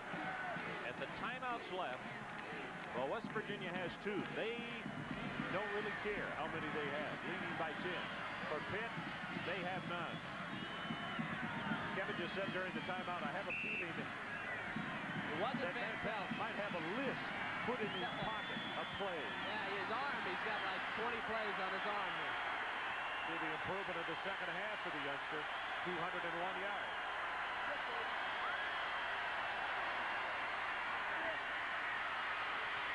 They try to set the screen, and they do. It's Redmond down the near side, cuts it back. He's inside the 20 and down to the 16-yard line. That's good for 21 yards. Now, what a job by Van Pelt on this play. He waited. Now, here's some maturity from a freshman. He waited for that play to develop and finally found Redmond when he cleared the defense. Terrific play. They got to get in. They got to get in quick. 3:51 left in the ball game. They've got 12 men in the field, don't they? Two tight ends, there are 2 tight ends, 3 wide receivers. They're trying to get Williams off the field. Plenty of time of the 25-second clock, just over 10. Looking pass, incomplete, and they were looking for Hurd. That's the same pass play that they scored just a few moments ago on. Yeah, but they weren't running against the same defense. This is not a goal line defense. Let's go back to this screen pass with Redmond.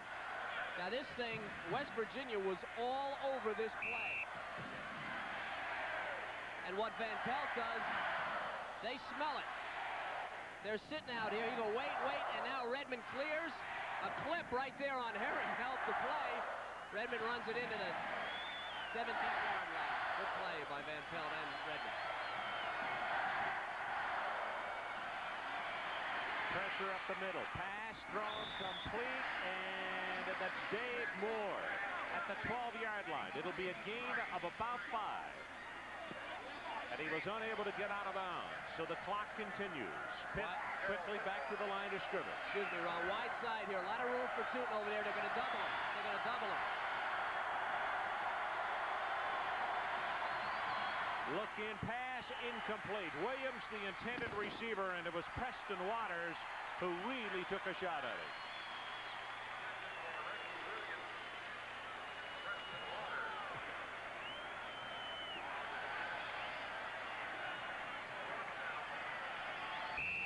So it is 4th down. The line of scrimmage will be the 12-yard line. They're going to kick it.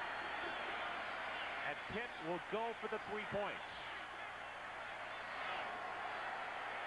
On the 25-second clock, 10 down to 9.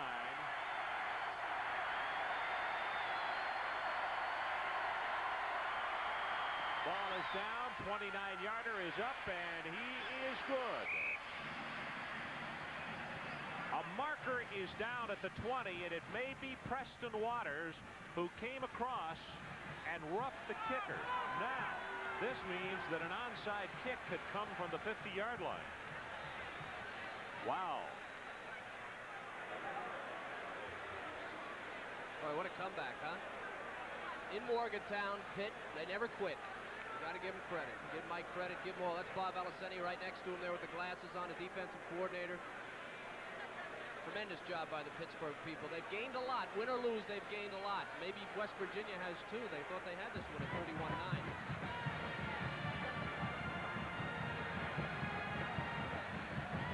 I think there's a choice to be made here on a first down. Whether or not they're going to get a first down. Personal fouls, an automatic first down, depending on when it happened, what the call is.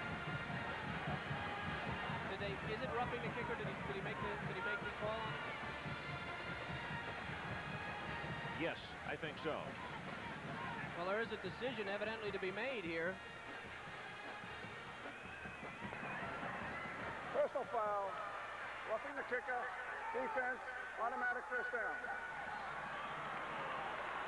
Now they're going to go, and you go back for all those that like to second guess as you look at it again. Oh, look at that. Oh, he's pushed into him.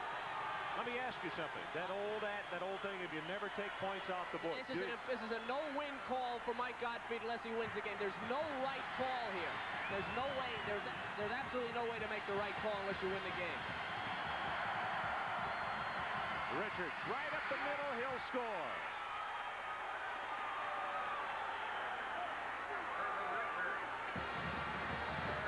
We have a 4-point ball game with just under 3 minutes to play. Hey, folks. Look at Redmond on this play. Look at the block. Hey, you want a backyard brawl? You're right. Redmond on Herring. Herring is down, and Richards is up and in, and we've got a brawl. Boy, do we have a brawl here.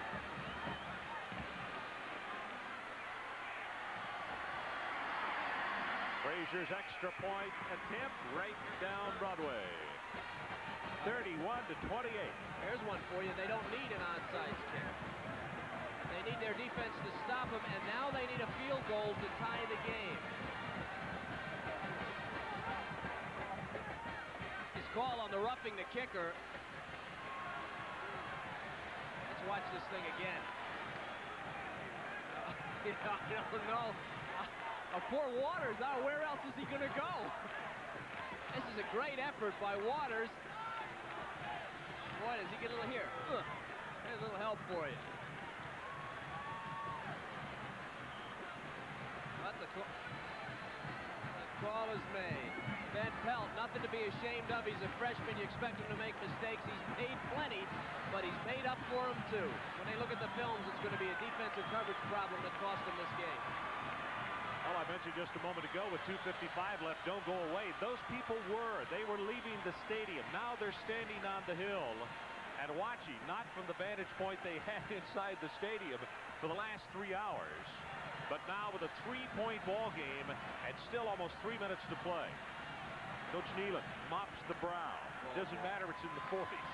Well, I tell you, win or lose for him, let's it's going to be a bad night. Win or lose for Mike Gottfried, it's a bad night. I mean, it's the type of game a coach says, well, wait, we were ahead 31-9, and Mike's going to say, well, we would have won it had we not done this. I mean, this has become a real tough night for both teams. A winner obviously will feel better in the morning. And you know what is at stake? Both of these ball clubs with perfect records, ranked number 9 and number 10. First time in the history. The 82nd meeting. They've never come into a ball game with both of them ranked in the top 10. And I mentioned the trophy that sits in the offices down underneath the stadium. That's the Lambert Trophy for supremacy in the East. There's a lot at stake in this one tonight, and of course, big bowl money. Why wouldn't a tie be something? What happens then? I guess you go home, go on your way, huh? He'll kick it away from Jet. Now this is a live ball. He's got to field it. He does at the 3. Across the 10, and he's out to the 12. That's a good decision. I think that's an excellent decision. Kick the ball deep. You've got a defense. They have a great defensive line. Come after him. Try to hold him. They have no timeouts. Pitt has no timeouts.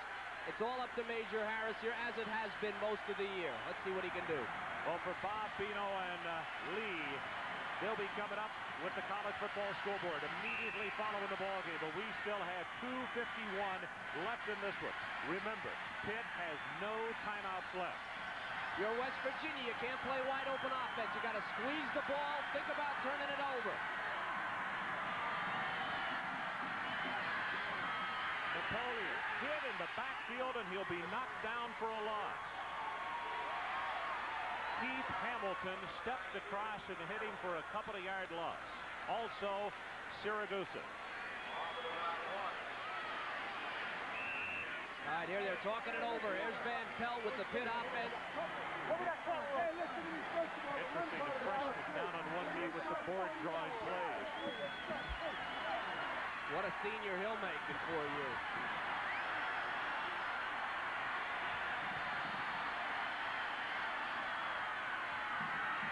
Major Harris rolls the pocket, backside pressure. They force him out, and he will be tackled at the 17 by Dan Crossman.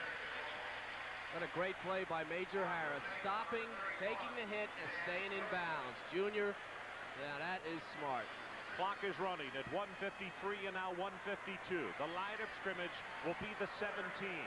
And for West Virginia, they need the ball just across the 23 for the first down. From Don Nealon, I give the ball to Major Harris. I don't hand it off. I live and die with the guy. I let him run around back there. If he gets the first down, fine. If not, kick it away. Pitt's got 11 men at the line of scrimmage.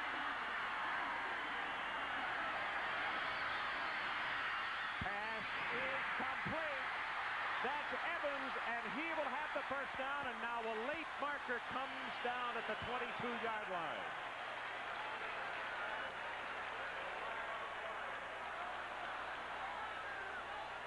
"17 yards in the play. Aaron Evans caught it wide open, and it is against the Mountaineers. Illegal receiver downfield, or ineligible, I should say. Has that loss of down? That's a loss of down, yeah. Oh, that's a biggie there. I don't think they thought Major was going to throw the ball. I thought that they figured he's going to run the ball. I mean, who throws the ball in that situation?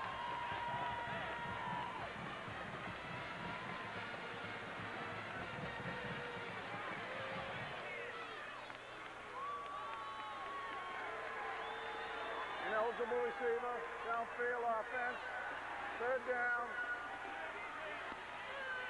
No loss of down. The penalty will take it back just inside. It's going to be the 12-yard line.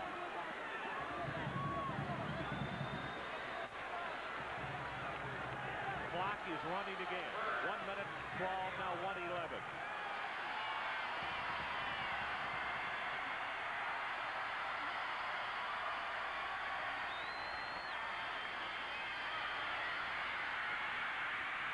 Pass is drilled and incomplete, looking for Rembert. Marcus Washington was covering. 55 seconds left. And a marker, another flag, down back at the 11-yard line. not loss it down, by the way.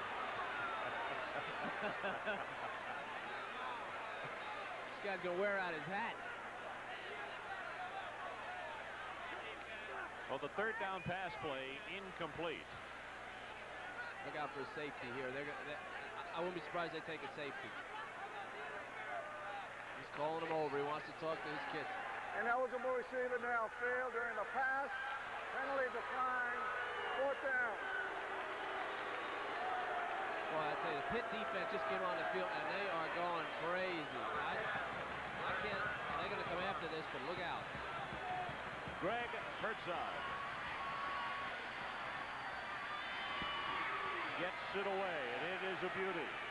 Hampton all the way back to the 40 on the fair catch.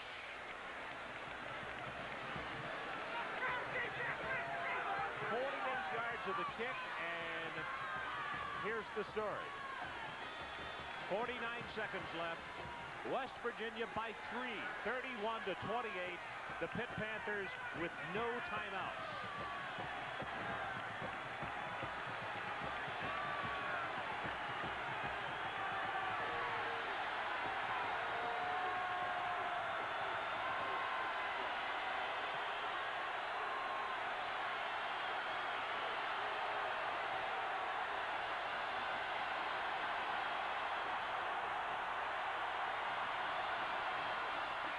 Redmond on a running play.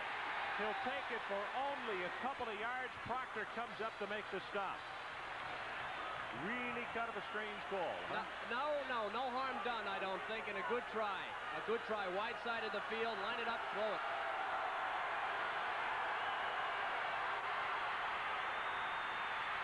Van Pelt knocked down. Leroy Axum got a hand on it. It'll be 3rd down. They need to get to the 24-yard line for a 41-yard kick. That's the long for Frazier.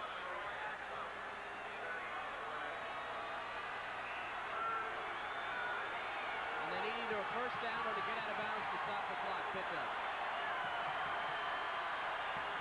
Great effort by his guys tonight. This game was over an hour ago.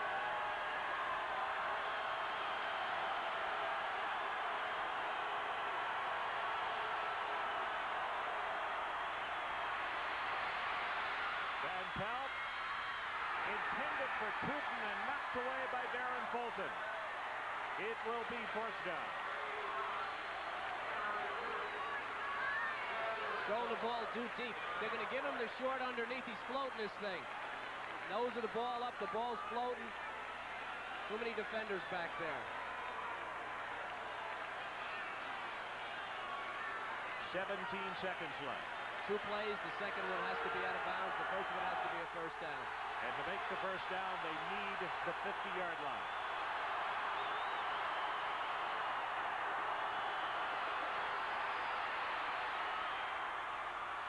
It is complete to Tootin at the 33-yard line.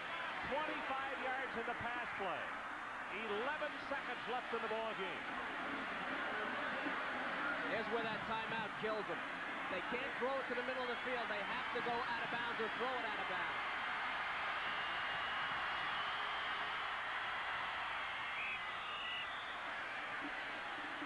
Seven ticks left on the clock as Van Pelt gets it out of bounds.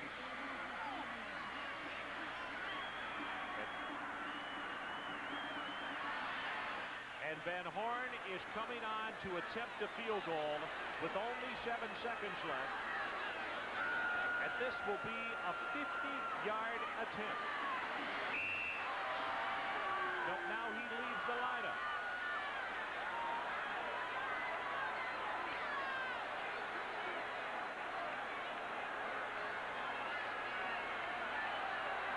Van Pelt comes back on the field as the field goal unit had come on. Quick out to Tootin.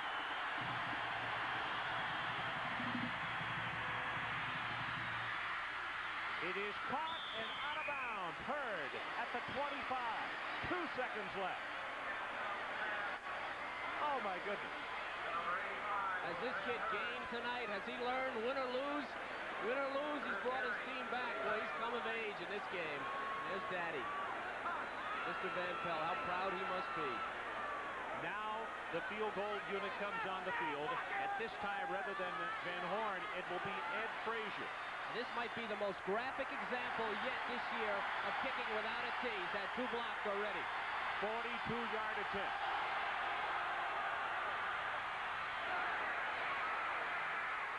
He is good.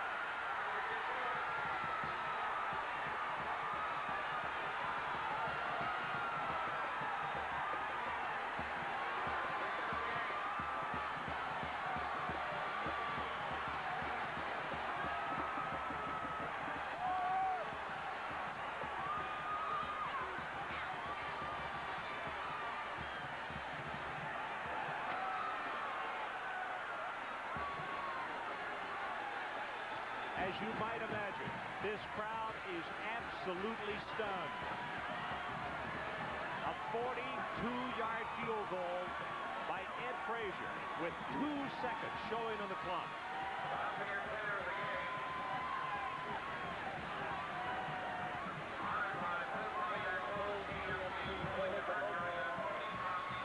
Frazier had 2 blocks. You have to give it to the kid. Off the turf. And with at least 6 inches to spare, he kicked it right through. No question about the direction. It was only a matter of whether it would get there. And after having 2 blocks, Ed Frazier maintained his concentration under the most difficult conditions. And the Pittsburgh team should be very, very proud of themselves. What a remarkable job by his team. He is a motivator. The Pitt people love their coach. They love their coach, and they should. They came through tonight. Excellent job by both teams with Pittsburgh. A remarkable comeback. 50 years from now, Ron, they'll talk about this one here. Maybe not very happily, but they'll talk about it. It was a career long by Frazier. What a job. Let's go down to Chris Fowler down on the field. Chris. Okay, Ron, with Mike Gottfried. Coach, it's a tie. Does it feel like a win down here, though? No, I don't think it feels like a win, but I think when you come from so far behind, you try to position yourself so you can come out here with something. We tried 2 two-point plays or 3. We weren't successful, so we scratched that idea, kicked the extra point, tried to play them for the field goal late in the game. Talk about Alex Van Pelt. A tough first half down here in his home territory. Pulled it together in the 4th quarter. Chris, he's 18 years old. He's 19, whatever he is, and to come down here and play like he did there at the end, I think it's a tribute to him. Anytime on the road you can have this kind of game, you got to figure there's some good things ahead. But we'll take some, I don't like a tie, but I like the idea of getting out of here and not getting beat. Okay, thanks, Coach. Ron? Chris, thanks so much. Once again, our final score, 31-31, a tie between West Virginia and Pitt. Our Visa players of the game are from Pittsburgh, Henry Tootin, and from West Virginia, Major Harris. And as a part of their continuing development of amateur athletics, Visa is proud to donate $1,000 to each of these universities and $1,000 to the U.S. Olympic team. And now for Kevin Kiley, Chris Fowler, and our entire ESPN crew, I'm Ron Franklin. Let's go to Bob Carpenter for the College Football Scoreboard Show. Gentlemen. All right, Ron, thank you very much. And tonight, the backyard brawl is a draw in Morgantown. A 31-31 final as the Panthers come from way back. Maybe that fits in with upset Saturday. Everybody from